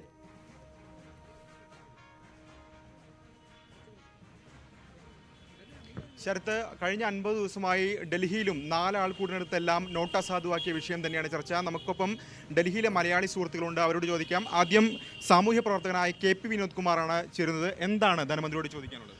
ഈ നോട്ട് അസാധുവാക്കലിന് ശേഷം പാർലമെൻറ്റിൽ പ്രതിപക്ഷ കക്ഷികൾ ഒന്നിച്ചു നിന്നുവെങ്കിലും പാർലമെൻറ്റിന് പുറത്ത് പ്രതിപക്ഷ കക്ഷികൾ വിഘടിച്ച് നിൽക്കുന്ന കാഴ്ചയാണ് നമ്മൾ കണ്ടത്. സാധാരണക്കാരന് ഇത്ര ഒട്ടേറെ പ്രശ്നങ്ങൾ ഉണ്ടായിട്ട് പോലും എന്തുകൊണ്ട് രാഷ്ട്രീയം മറന്ന് നമുക്ക് ഒന്നിച്ച് നിന്നുകൂടാ? അടുത്തത് സുഭാഷ് നായരാണ് ചോദിക്കുന്നത്. ഡൽഹി മലയാളിയായ സുഭാഷ് നായർ, എന്താണ് ചോദിക്കാനുള്ളത്? ഈ നോട്ട് അസാധുവായതും നമ്മുടെ GSTയുമായിട്ട് എന്താണ് ഒരു സാമ്യതം എന്തെങ്കിലും ഉണ്ടോ, അതോ GST എങ്ങനെ നടപ്പാക്കാൻ ഇനി ബുദ്ധിമുട്ടുണ്ടാവുമോ എന്നുള്ളതിനാണ് അറിയേണ്ടത്.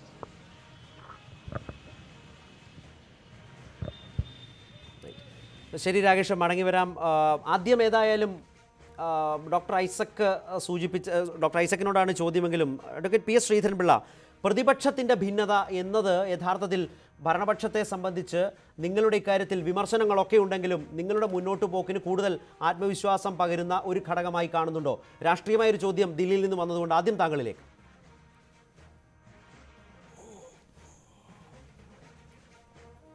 രാഷ്ട്രീയമായിട്ട് ഇതിനെല്ലാം അതിജീവിക്കാൻ രാഷ്ട്രീയമായിട്ട് BJPക്ക് സാധിക്കും, അത് ശ്രമം നടക്കുന്നു. പക്ഷേ അതല്ല പ്രശ്നം ഇതിൽ പറഞ്ഞത്.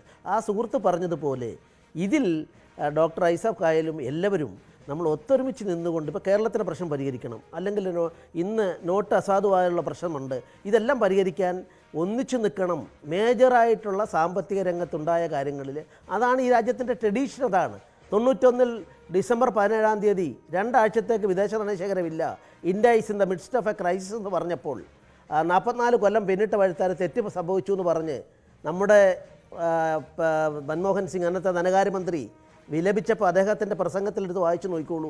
അദ്ദേഹം പറഞ്ഞു വാജ്പേയി ജി, ഫെർണാണ്ടസ് ജി സഹായിക്കണം, ഈ വാക്ക് അദ്ദേഹം ഉപയോഗിച്ചത്.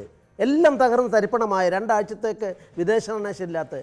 അപ്പോൾ വാജ്പേയി എന്താ തീരുമാനിച്ചത്? എന്താ 44 കൊല്ലം കോൺഗ്രസ് പരാജയപ്പെട്ടു. ആ ഒരു ശൈലി ശ്രീധരൻപിള്ള താങ്കൾ പറയുന്ന ആ ഒരു ശൈലി പ്രധാനമന്ത്രി നരേന്ദ്രമോദിയുടെ ഇക്കാര്യത്തിലുള്ള നടപടികളിൽ ഉണ്ടായിരുന്നോ?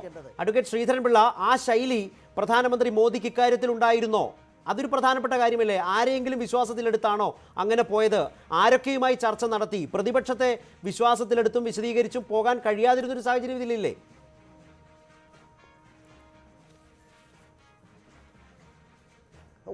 പ്രതിപക്ഷത്തെ അതിനുശേഷം ഓൾ പാർട്ടി മീറ്റിംഗ് വിളിച്ചു കൂട്ടി എല്ലാവരുമായിട്ട് സംസാരിച്ചു. കേരളത്തിലെ പോലെ ധനകാര്യമന്ത്രിയും മുഖ്യമന്ത്രിയും ഒന്നും തെരുവിലേക്ക് ഇറങ്ങിയ സാഹചര്യം ഇന്ത്യയിൽ ഒരു സംസ്ഥാനത്തും ഉണ്ടായില്ല. പിന്നെ ഞങ്ങളെ നരേന്ദ്രമോദി ഏറ്റവും കൂടുതൽ ജീവിതത്തിൽ എതിർക്കുന്ന ആളാരാ?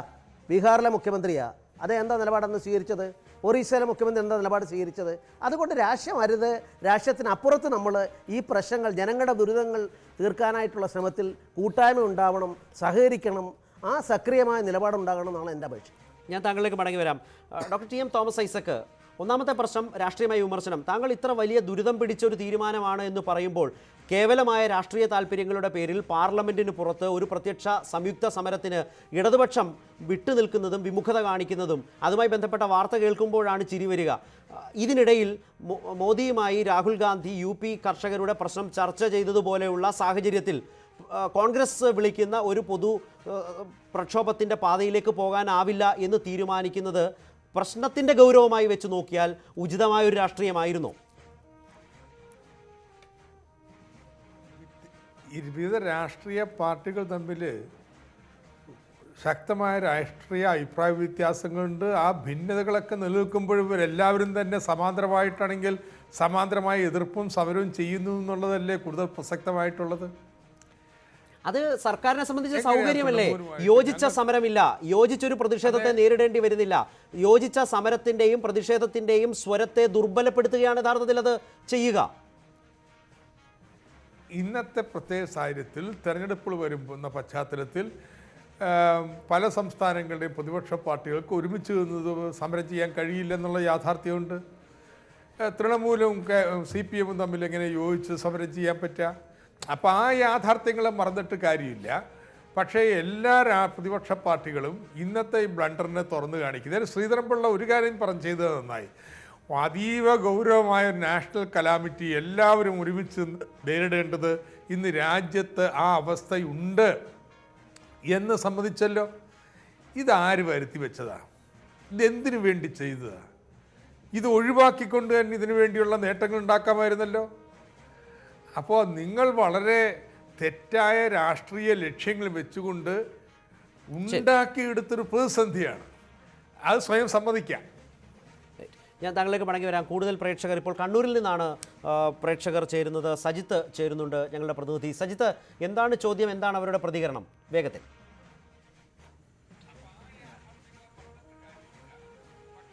സ്ഥലത്ത് 2 സാധാരണക്കാരായ ഓട്ടോ തൊഴിലാളികളാണ് നമ്മളിപ്പോൾ ചോദ്യത്തിലേക്ക് വരുന്നത്. നമുക്ക് അവരിലേക്ക് കിടക്കാം.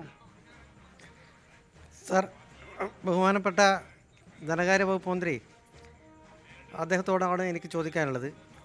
ഒന്നാമത്തെ ചോദ്യം, നമ്മുടെ കള്ളപ്പണം ഇവിടെ ഇല്ലാതാക്കണമെന്ന് എല്ലാ കേരളത്തിലെയും ഇന്ത്യയിലെയും മഹാഭൂരിപക്ഷം ജനങ്ങളും ആഗ്രഹിക്കുന്ന ഒരു കാര്യമാണ്.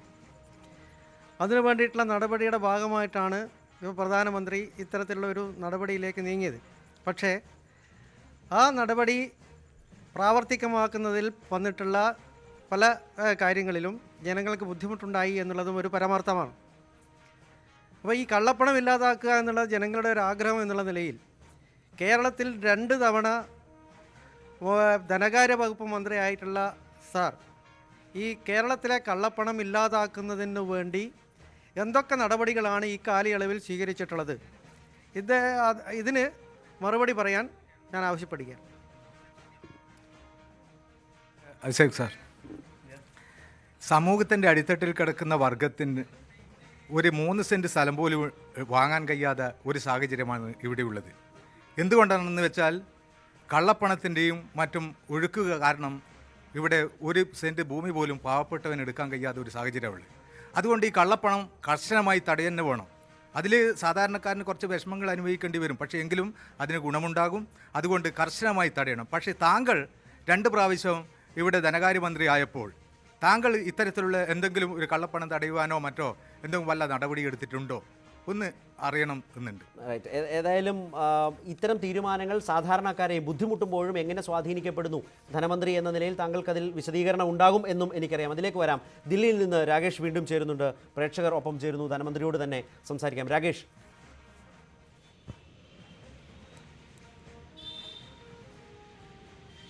ശരത്ത്, കൂടുതൽ മലയാളികൾ നമുക്കൊപ്പമുണ്ട്. അവരിലേക്ക് തന്നെ പോകാം. എന്താണ് ധനമന്ത്രിയോട് ചോദിക്കാനുള്ളത്? ഇന്ത്യയിലെ തന്നെ ഒരു മികച്ച ധനകാര്യമന്ത്രി എന്ന് ഞങ്ങൾ വിശ്വസിക്കുന്ന സാറിനോട് എൻ്റെ ചോദ്യം, പിന്നെ ഇതുപോലെ ഒരു നല്ലൊരു ഡിസിഷന് നമ്മുടെ മോദി സർക്കാർ ചെയ്തപ്പോൾ സാറ് പാർട്ടിയുടെ ആ ഒരു കുപ്പായവും മന്ത്രി കുപ്പായം അഴിച്ചു വെച്ച് കഴിഞ്ഞു കഴിഞ്ഞാൽ ഇതിനെ സപ്പോർട്ട് ചെയ്യുന്നുണ്ടോ എന്നുള്ളതാണ് എൻ്റെ ഒരു ചോദ്യം.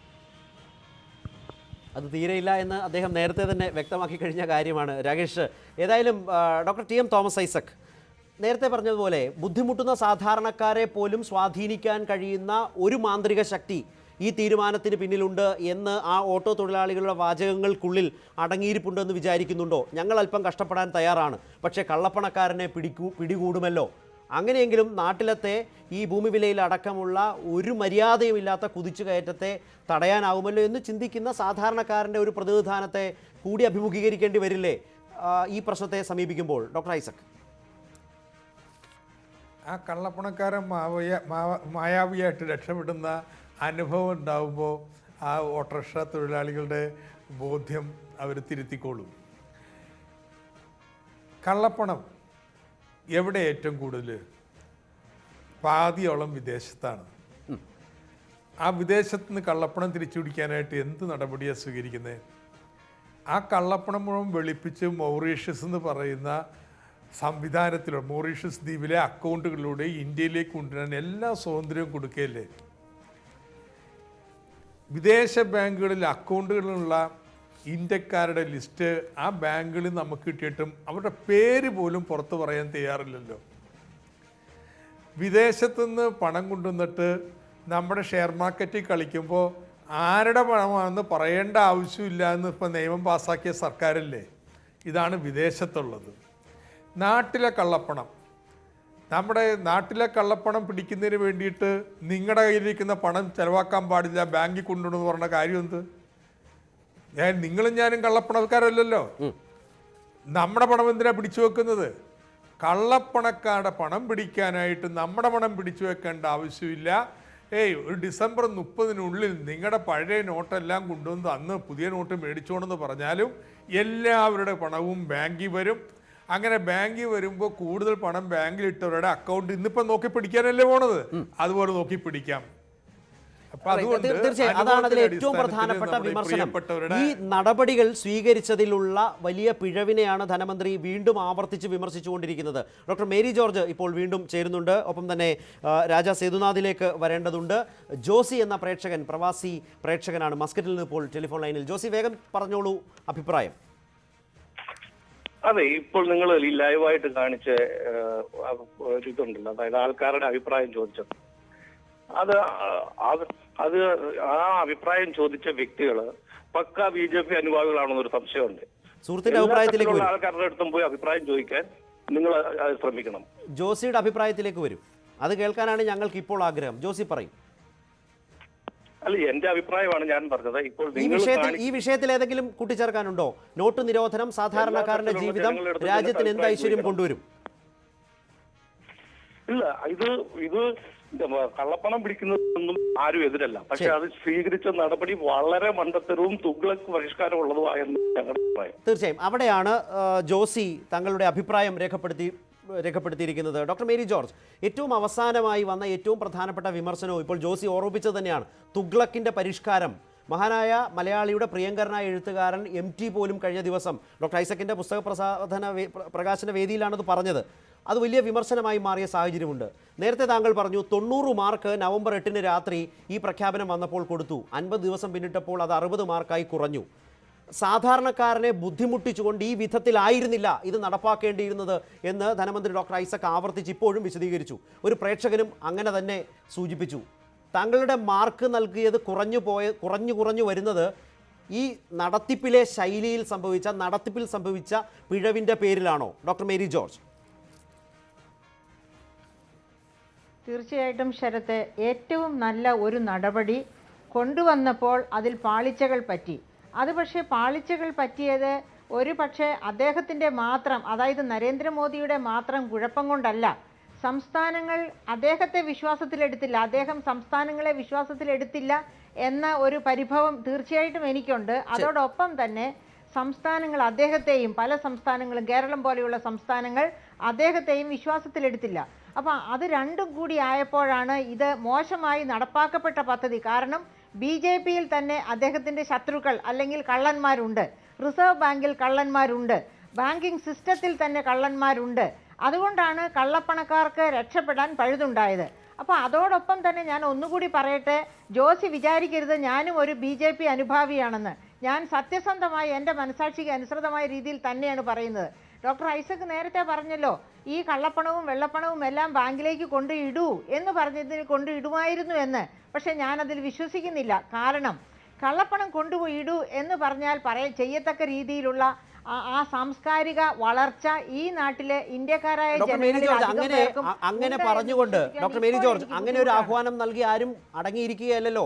കള്ളപ്പണ റെയ്ഡ് വ്യാപകമായി നടക്കുന്നു, കള്ളപ്പണം വ്യാപകമായി പിടിക്കപ്പെടുന്നു, 400-ൽ പരം കേസുകൾ രേഖപ്പെടുത്തപ്പെട്ട് കഴിഞ്ഞു. അതിൽ രാഷ്ട്രീയമായ പശ്ചാത്തലവും താല്പര്യവും ഉള്ള വ്യക്തികളുണ്ട് എന്നത് നമ്മൾ കണ്ടു. കോടികൾ മുടക്കിയുള്ള ധൂർത്തിൻ്റെയും കല്യാണത്തിൻ്റെയും ദൃശ്യങ്ങൾ നമ്മൾ കണ്ടു. ഇതെല്ലാം ഒരു ഭാഗത്ത് നടക്കുമ്പോഴാണ് രാജ്യത്തെ കോടാനുകോടിയായ സാധാരണ ജനം ബുദ്ധിമുട്ടുന്നത്. അവരെ ബുദ്ധിമുട്ടിക്കാതെ ഇത് കൊണ്ടുപോകാൻ കഴിയുമായിരുന്നു എന്നാണ് അദ്ദേഹത്തിൻ്റെ വാദം. യോജിക്കുന്നുണ്ടോ? ശരത്തെ, ഞാൻ തീർച്ചയായിട്ടും അതിനോട് യോജിക്കുന്നില്ല. കാരണം ഇവിടെ അദ്ദേഹത്തോട് ഞാൻ ചോദിക്കുകയാണ്, ഇവിടെ അക്ഷർധാം മോഡലിൽ കല്യാണം നടത്തിയ ഒരു പാർട്ടി ഉണ്ടല്ലോ ഈ 50 നവംബറിൽ തന്നെ.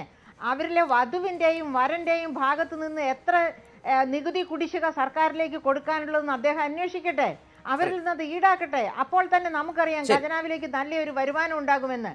അപ്പോൾ അതുപോലെ ഞാൻ പറയുകയാണ്, നേരത്തെ തന്നെ വേറെ ഒരു പ്രേക്ഷകൻ ഡോക്ടർ ഐസക്കിനോട് പറഞ്ഞല്ലോ, അതായത് വ്യാപാര രംഗത്ത് വലിയ മാന്ദ്യമുണ്ട് എന്ന്. ഞാനത് അംഗീകരിക്കുന്നു. കാരണം കേരളത്തിലെ ജനസംഖ്യ എന്ന് പറഞ്ഞാൽ 2.25% ഇന്ത്യൻ ജനസംഖ്യയുടെ. പക്ഷേ ഇന്ത്യയിൽ ആകെ വിറ്റഴിക്കപ്പെടുന്ന ഡ്യൂറബിൾ കൺസ്യൂമർ ഗുഡ്സിൻ്റെ 15% കേരളത്തിലാണ് വിറ്റഴിക്കപ്പെടുന്നത് എന്ന് കണ്ടെത്തിയത് CDSലെ ഒരു സ്റ്റഡിയാണ്. അപ്പോൾ എന്ന് വെച്ചാൽ വളരെ വലിയൊരു ഉപഭോക്തൃ സംസ്ഥാനമാണ് കേരളം. തീർച്ചയായും അത് തന്നെയാണ് കേരളത്തെ സംബന്ധിച്ച് ഏറ്റവും ആശങ്ക ഉണർത്തുന്ന കാര്യം. ഡോക്ടർ മേരി ജോർജ് മടങ്ങി വരാം. ഇപ്പോൾ ശ്യാം എന്ന പ്രേക്ഷകൻ തൃശ്ശൂരിൽ നിന്ന് ചേരുന്നുണ്ട്. ശ്യാം, പറഞ്ഞോളൂ വേഗത്തിൽ. ഹലോ, പറഞ്ഞോളൂ വേഗം. ഞാനൊരു ബിസിനസ്സുകാരനാണ്. ഓക്കെ, സോ ഇപ്പൊ ഈ ഒരു മാസമായിട്ട് എനിക്ക് സ്റ്റാഫുകളായിട്ട് 20 പേരുണ്ടായിരുന്നു. ഹലോ, പറയുന്നു, മനസ്സിലാവുന്നുണ്ട്, പറഞ്ഞോളൂ. ഇപ്പൊ ഈ ഒരു മാസമായിട്ട് ശമ്പളം കൊടുത്തിട്ടില്ല. ഓക്കെ, ഇപ്പോ ശ്രീധരൻ സാർ പറഞ്ഞ മാതിരി എല്ലാം ശുഭാപ്തി വിശ്വാസം എന്ന് പറയുന്നുണ്ട്. എത്ര ഇനി വെയിറ്റ് ചെയ്യേണ്ടി വരും ഈ ശുഭാപ്തി വിശ്വാസത്തിന്? ഏതായാലും ആ ശുഭാപ്തി വിശ്വാസം സ്വന്തം അനുഭവത്തിൽ നിന്നില്ല എന്നാണോ പറഞ്ഞു വരുന്നത്? ഇല്ല, ഇത് സാലറി കൊടുക്കാനും അതേമാതിരി തന്നെ ഞങ്ങൾ കടം വാങ്ങിച്ചിട്ടാണ് ബിസിനസ് സ്റ്റാർട്ട് ചെയ്തിട്ടുള്ളത്. ഇവരോടെല്ലാം വാങ്ങിക്കുകയും അത് വരുന്ന ആളുകളോടെല്ലാം ശുഭാപ്തി വിശ്വാസത്തിൽ വെയിറ്റ് ചെയ്യാൻ പറ്റുമോ? ഇത് എത്ര ദിവസം വരെ, എത്ര സമയം വരെ? ഏതായാലും രാജാ സേതുനാഥ്, ഇത് ഒരു വ്യവസായ സമൂഹത്തിൻ്റെയും ഒരു ബിസിനസ്സുകാരൻ പറയുന്ന ഈ ഒരു അവസ്ഥയിൽ നിന്നുകൊണ്ട് ചേംബർ ഓഫ് കൊമേഴ്സ് എന്ന നിലയിൽ നിങ്ങൾ നിരന്തരം കേൾക്കുന്ന ഒരു അവസ്ഥയാണോ ഇപ്പോൾ ആ സുഹൃത്ത് പങ്കുവച്ചത് തൃശ്ശൂരിൽ? എന്താണ് യഥാർത്ഥത്തിൽ സംരംഭകർ അനുഭവിക്കുന്ന ഒരു അവസ്ഥ കേരളത്തിൽ? റൈറ്റ്, രാജാ സേതുനാഥിലേക്ക് മടങ്ങി വരാം. പാലക്കാട് നിന്ന് പ്രസാദ് വീണ്ടും ചേരുന്നുണ്ട്. പ്രസാദ്, എന്താണ് പ്രേക്ഷകർക്ക് പുതുതായി കൂടുതലായി പറയാനുള്ളത്?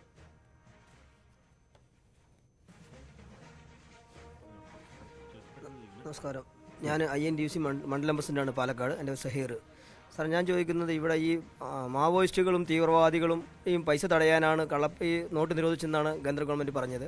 അതിന് വല്ല സോഴ്സും കിട്ടിയോ എന്നാണ് എനിക്ക് അത് അറിയാനുള്ളത്.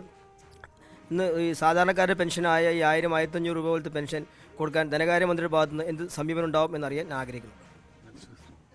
എൻ്റെ പേര് വിഷ്ണു എന്നാണ്. ഞാൻ ചിറ്റൂർ കോളേജിലെ 2ാം വർഷ BCom വിദ്യാർത്ഥിയാണ്. എൻ്റെ ചോദ്യം PS ശ്രീധരപിള്ള സാറിനോടാണ്. അപ്പോൾ ഇന്ത്യ ഒരു ജനാധിപത്യ ഫെഡറൽ സംവിധാനമാണെന്നാണ് എൻ്റെ വിശ്വാസം. അപ്പോൾ ഒരു തീരുമാനം എടുക്കുമ്പോൾ അതിൽ യോജിക്കാനും വിയോജിക്കാനും വിയോജിപ്പുള്ള തീരുമാനത്തോട് പ്രതിഷേധം അറിയിക്കാനും ഓരോ പൗരനും അവകാശമുണ്ടെന്നാണ് എൻ്റെ വിശ്വാസം. അതേപോലെ അപ്പോൾ അതൊരു ക്യാബിനറ്റ് പദവിയുള്ള മന്ത്രിയാണെങ്കിലും ഒരു പൗരനാണെങ്കിലുമാണ്. അപ്പോൾ ഇങ്ങനെ പ്രതിഷേധം അറിയിക്കുന്നവരെ രാജ്യദ്രോഹി എന്ന് മുദ്രകുത്തുന്ന പ്രവണത, സഹിഷ്ണുത എന്ന വാക്ക് തൊട്ടുതീണ്ടാത്ത BJP എന്ന പാർട്ടിയുടെ അംഗമായ താങ്കൾക്ക് ചേരുന്നുണ്ടോ, വിശ്വസിക്കുന്നുണ്ടോ എന്നാണ് ചോദ്യം. തോമസ് ഐസക് സാർ ചിരിച്ചുകൊണ്ട് കള്ളം പറയുകയാണ്. തോമസ് ഐസക് സാർ ആദ്യത്തെ ദിവസം പറഞ്ഞത് ഈ ഡിമോണിറ്റൈസേഷൻ കൊണ്ട് കള്ളപ്പണം തടയാൻ കഴിയില്ല, കള്ളപ്പണം മുഴുവൻ മറ്റ് മേഖലകളാണ് സൂക്ഷിച്ചിരിക്കുന്നതെന്നാണ്. ഇപ്പോൾ പറയുന്നത് വേറെ രീതിയിലാണ് ഡെമോണിറ്റൈസേഷൻ നടപ്പാക്കേണ്ടിയിരുന്നതെന്ന് പറയുന്നു. സാറേ, ഏതെങ്കിലും ഒരു നിലപാടെടുക്കണം. ഇങ്ങനെ സന്ദീപ് നേരത്തെ ഉന്നയിച്ച ചോദ്യത്തിന്റെ തുടർച്ചയിൽ ആ BJP സുഹൃത്ത് വീണ്ടും ഡോക്ടർ ഐസക്കിലേക്ക് ചോദിക്കുന്നു. അതായത് ആദ്യം പറഞ്ഞതിൽ കള്ളപ്പണം തടയാനാകില്ല എന്ന് പറഞ്ഞതും പിന്നീട് വൈരുദ്ധ്യമുണ്ടായി എന്ന നിലയിലാണ് അദ്ദേഹത്തിൻ്റെ ഒരു വാദം. ഏതായാലും പ്രതികരണങ്ങളുടെ ഈ ഒരു സൂചന സാധാരണക്കാരനെ ബാധിക്കുന്നു, ചെറുകിട വ്യവസായ സമൂഹത്തെ ബാധിക്കുന്നു, അസംഘടിത മേഖലയെ ബാധിക്കുന്നു, അതുപോലെ തന്നെ അന്യസംസ്ഥാന തൊഴിലാളികൾ അടക്കം കൂടോടെ കേരളം വിട്ടുപോകുന്ന ഒരു സാഹചര്യത്തിൽ നിൽക്കുന്നു. ഇതാണ് യഥാർത്ഥത്തിൽ ഇതിൻ്റെ ഒരു സാഹചര്യമെങ്കിൽ താങ്കൾ പറയുന്നത് പോലെ 3-4 മാസം കൂടി ഒരുപക്ഷെ ഇത് ഈ നിലയിൽ തന്നെ തുടർന്നേക്കാം കാര്യങ്ങൾ എന്നാണോ ഡോക്ടർ ഐസക്? ആദ്യം ഡോക്ടർ മേരി ജോർജ് പറഞ്ഞതിലൊരു അബദ്ധം പറയട്ടെ. കയ്യിലുള്ള കള്ളപ്പണം എല്ലാവരും ബാങ്കിൽ കൊണ്ടിടാനായിട്ട് ആഹ്വാനിച്ചതുകൊണ്ട് കൈയ്യെട്ടിയിരിക്കാനല്ല പറയുന്നത്. നിങ്ങളൊരു 3 മാസത്തെ സമയം കൊടുത്ത് ഈ നോട്ടൊക്കെ റദ്ദാകുമെന്ന് പറഞ്ഞു കഴിഞ്ഞാൽ എല്ലാവരും കൊണ്ട് ഇടത്തില്ലേ? കയ്യിലിരുന്ന് കഴിഞ്ഞാൽ ആ നോട്ട് റദ്ദായി പോവില്ലേ? അതേ സമയത്ത് സാധാരണക്കാരന് ആ ഒരു 3 മാസം വരെയും പഴയ പണം ഉപയോഗിച്ച് അവരുടെ ദൈനംദിന ജീവിതം നടത്തിക്കൊണ്ടു പോകാം. അപ്പോൾ ഇന്നുണ്ടായ ബുദ്ധിമുട്ടുണ്ടാവില്ല. ഇന്നത്തെ പോലെ സ്വയം വെളിപ്പെടുത്തൽ സ്കീമുകൾ പ്രഖ്യാപിക്കാം. ഇതിലേക്ക് ആളുകൾ വരാൻ വേണ്ടിയിട്ട് നിങ്ങൾക്ക് വേണമെങ്കിൽ ശക്തമായിട്ടുള്ള നടപടികൾ സ്വീകരിക്കുക. രാജ്യത്തെ നോട്ട് ഒരു നിമിഷം കൊണ്ട് റദ്ദാക്കണം, എന്നാലേ കള്ളപ്പണം പിടിക്കാൻ പറ്റൂ എന്ന് പറയുന്നതിൽ എന്താ അർത്ഥം? 1978 ചെയ്തതല്ലേ? മറ്റ് രാജ്യങ്ങൾ ചെയ്തുകൊണ്ടിരിക്കുന്നത് അങ്ങനെയല്ലേ? ഇതെന്തിനു വേണ്ടിയിട്ടൊരു അർദ്ധരാത്രി മുതൽ ഈ നോട്ട് മുഴുവൻ റദ്ദാക്കി നാട്ടിലെ ജനങ്ങളെ മുഴുവൻ ബന്ദിയാക്കി എന്നുള്ളതാണ് പ്രശ്നം. അപ്പം അതുകൊണ്ട് ഞാൻ വീണ്ടും വീണ്ടും പറയുന്നു, എനിക്കൊരൊറ്റ പോയിൻ്റേ ഉള്ളൂ. ഇത് ഈ രീതിയിൽ ജനങ്ങൾക്ക് ബുദ്ധിമുട്ടില്ലാത്ത രീതിയിൽ നമുക്ക് കള്ളപ്പണത്തെ ഇന്ന് പിടിച്ചതല്ല. കള്ളപ്പണത്തിന് മുഴുവൻ കള്ളപ്പണവും ഇല്ല. ഇന്ത്യ രാജ്യത്തെ കള്ളപ്പണത്തിൻ്റെ 6% നോട്ടായിട്ടിരിക്കുന്നതെന്നാണ് ഇന്ത്യ സർക്കാരിൻ്റെ കണക്ക്. ആ 6%എങ്കിൽ 6% പിടിക്കാനുള്ള മാർഗം ഇതാണ്. ഇതിപ്പോഴേ ഈ 6% പിടിക്കാൻ വേണ്ടിയിട്ട് എത്ര ദ്രോഹമാണ് ജനങ്ങൾക്ക് മുഴുവൻ ഉണ്ടാക്കിക്കൊണ്ടിരിക്കുന്നത് എന്ന് മാത്രമല്ല, ഒരു 3 ലക്ഷം കോടി നഷ്ടമുണ്ടാക്കിയിട്ട് ഇപ്പോൾ കണക്കെല്ലാം വെച്ച് വരുമ്പോൾ 1 ലക്ഷം കോടിയുടെ ഞങ്ങൾ ഏറിയ പിടിക്കുമെന്ന് പറയുന്നു. ഇതിനെന്ത് യുക്തി ചെയ്യുന്ന കാര്യത്തിന്? ഏതായാലും ഇതുമായി ബന്ധപ്പെട്ട് 2 കാര്യങ്ങൾ കൂടി സമീപ ദിവസങ്ങളിൽ താങ്കൾക്ക് നേരിട്ട് അനുഭവമുണ്ട്. ഒന്ന്, സുരേന്ദ്രൻ BJP നേതാവ് പരസ്യമായ ഒരു സംവാദത്തിന് പഴയ ലോട്ടറി കാലത്തെ അനുസ്മരിപ്പിച്ചുകൊണ്ട് അദ്ദേഹത്തിൻ്റെ ഭാഗത്തു നിന്ന് ഒരു സമീപനം നിൽക്കുന്നു. താങ്കൾ കൂടി പങ്കെടുത്തൊരു ചടങ്ങിൽ ശ്രീ MT വാസുദേവൻ നായർക്ക് നേരെ MT എടുത്തൊരു നിലപാടിനെ തുടർന്നുണ്ടായ ഒരു രാഷ്ട്രീയ നിലപാട് മറുഭാഗത്ത്. യഥാർത്ഥത്തിൽ ഈ പ്രശ്നവുമായി ബന്ധപ്പെട്ട വിമർശനങ്ങളിൽ ഒരു ജനാധിപത്യപരമായ സംവാദം നമ്മുടെ സമൂഹത്തിൽ നടക്കുന്നില്ല എന്നുകൂടി ഒരു വിമർശനം താങ്കൾക്ക് ഇക്കാര്യത്തിലുണ്ടോ? ഇല്ല, ഓരോരുത്തരും അവരുടെ നിലപാട് പറയുന്നു. ആ നിലപാട്, തങ്ങളുടെ നിലപാട് എത്ര തെറ്റിപ്പോയാലും രാഷ്ട്രീയമായിട്ട് തെറ്റിപ്പോയെന്ന് പറയാൻ കഴിയില്ല. പക്ഷേ ഇന്ന് ഏതായാലും ഒരു പുതിയ കാര്യം ഞാൻ ശ്രീധരൻപിള്ളയുടെ വർത്തമാനത്തിൽ കേട്ടത്, നമുക്ക് ഗൗരവമായൊരു സുവിശേഷമാണ്, എല്ലാവരും കൂടി ഇന്ന് നേരിടണം. ഇപ്പം അത്രയെങ്കിലും ഗൗരവമുണ്ട്, സുവിശേഷത്തിൽ നിന്ന് അംഗീകരിച്ചതിൽ എനിക്ക് വലിയ സന്തോഷമുണ്ട്. ഏതായാലും ചില BJP നേതാക്കൾ ഉന്നയിച്ച രൂക്ഷ വിമർശനത്തിൽ നിന്ന് ഭിന്നവുമാണ് താങ്കൾ സൂചിപ്പിച്ച പോലെ അഡ്വക്കേറ്റ് PS ശ്രീധരൻപിള്ളയുടെ ആ നിലപാട്. താങ്കൾ സൂചിപ്പിച്ച വിധത്തിൽ ജോർജ് എന്ന പ്രേക്ഷകൻ അതിൻ്റെ അവസാന ഘട്ടത്തിലേക്ക് കടക്കുകയാണ്. നല്ല പ്രതികരണങ്ങൾ വരുന്നുണ്ട് കൂടുതലായി, ചിലത് മാത്രം. ജോർജ് വേഗം പറയും. എനിക്ക് ചോദിക്കാനുള്ളത്, ഇവിടെ ഈ നോട്ട് നിരോധനം വന്നതിന് ശേഷം സാധാരണക്കാരും പെൻഷൻകാരും ഒക്കെ പോയി ക്യൂ നിൽക്കുമ്പോൾ ഇവിടുത്തെ രാഷ്ട്രീയ പാർട്ടികൾക്ക് ആർക്കും അവരുടെ ഒരു പരിപാടിയും മുടങ്ങുന്നില്ല. അവരുടെ ഒക്കെ എല്ലാം പണം കിട്ടുന്നുണ്ട്, യാത്ര ചെയ്യുന്നുണ്ട്, സമരം നടത്തുന്നുണ്ട്, ബഹളം വെക്കുന്നുണ്ട്. എന്തുകൊണ്ട് അങ്ങനെ സംഭവിക്കുന്നു? വൻകിടക്കാർക്ക് ഒരു പ്രശ്നവും ഇത്. ജോർജ്, അതായത് സമരം ചെയ്യണ്ട എന്നാണോ അതോ ഈ സമരം കൊണ്ട് എന്ത് പ്രയോജനം ഉണ്ടായി? അവർക്ക് പ്രയോജനം. അതുപോലെ തന്നെ ഒരുമിച്ച് സമരം നടത്തുന്നില്ല എന്ന് പറയുന്ന ഇവരെന്തുകൊണ്ട് പാർലമെന്റിൽ ഒരുമിച്ച് നിന്നിട്ട് ഒരു അവിശ്വാസ പ്രമേയം? തീർച്ചയായും അതേക്കുറിച്ചുള്ള പ്രതികരണങ്ങൾ വന്നത് തന്നെയാണ് ഈ ചർച്ചയിൽ അടക്കം. ശ്രീ ജോർജ്, ഇപ്പോൾ BJP നേതാവ് എന്ന നിലയിൽ പറയാമോ എന്നെനിക്കറിയില്ല. കഴിഞ്ഞ തെരഞ്ഞെടുപ്പിൽ മത്സരിച്ച BJPക്ക് വേണ്ടി മത്സരിച്ച സംവിധായകൻ രാജസേനൻ, അദ്ദേഹത്തിന് ഇക്കാര്യത്തിൽ പറയാനുള്ളത് എന്താണ് എന്ന് കൂടി നോക്കാം. എനിക്ക് ബഹുമാനപ്പെട്ട ധനമന്ത്രിയോട് ചോദിക്കാനുള്ള ചോദ്യം, ധാരാളം സംസ്ഥാനങ്ങൾ നമ്മുടെ രാജ്യത്തുണ്ട്. പല സംസ്ഥാനങ്ങളിലും വലിയ പ്രതിസന്ധിയൊന്നുമില്ലാതെ ഗവൺമെൻറ് ജോലിക്കാർക്ക് ശമ്പളം കൊടുക്കുന്നുണ്ട്, സാമ്പത്തികമായ കാര്യങ്ങളൊക്കെ പരിഹരിക്കുന്നുണ്ട്. നമ്മുടെ തൊട്ട് അയൽവക്ക സംസ്ഥാനമായ തമിഴ്നാട്ടിൽ പോലും അവിടുത്തെ ധനമന്ത്രി ഒരുപാട് അവകാശവാദങ്ങളൊന്നും നടത്താത്ത ഒരു ധനമന്ത്രിയാണ്.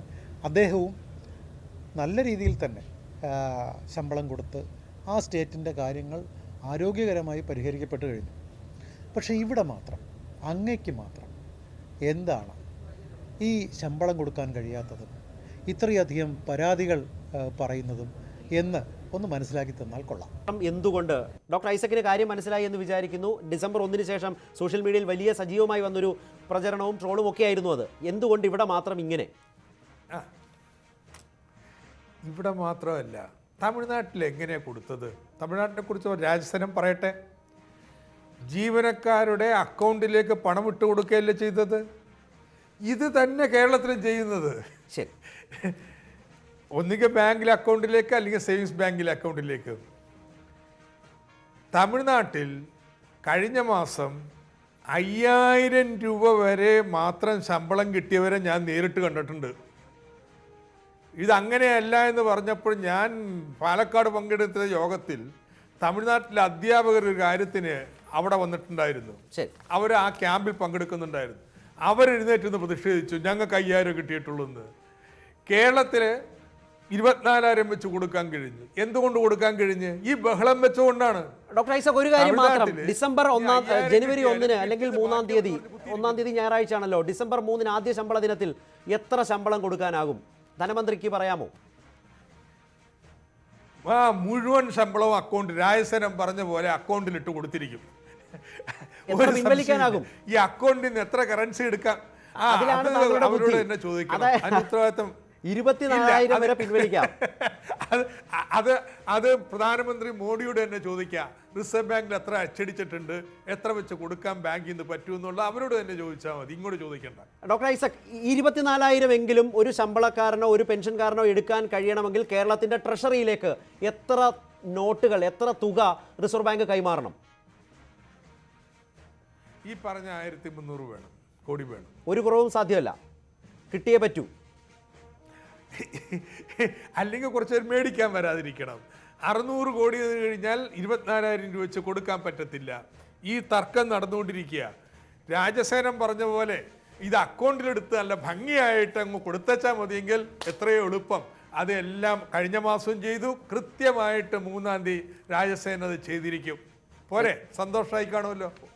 ചിലപ്പോൾ സന്തോഷമായിട്ടുണ്ടാകാം. രാജാ സേതുനാഥ്, താങ്കളുടെ കൂടി ഇക്കാര്യത്തിൽ ഏതായാലും വളരെ വിശദമായി പല മേഖലകളെക്കുറിച്ചുള്ള അഭിപ്രായങ്ങൾ ശ്രദ്ധയിൽപ്പെട്ട സാഹചര്യത്തിൽ ധനമന്ത്രി കൂടി നമ്മൾക്കൊപ്പം ചേരുന്നു. താങ്കൾക്ക് എന്താണ് കൂട്ടിച്ചേർത്ത് പറയാനുള്ളത് താങ്കളുടെ മേഖലയുമായി ബന്ധപ്പെട്ട്?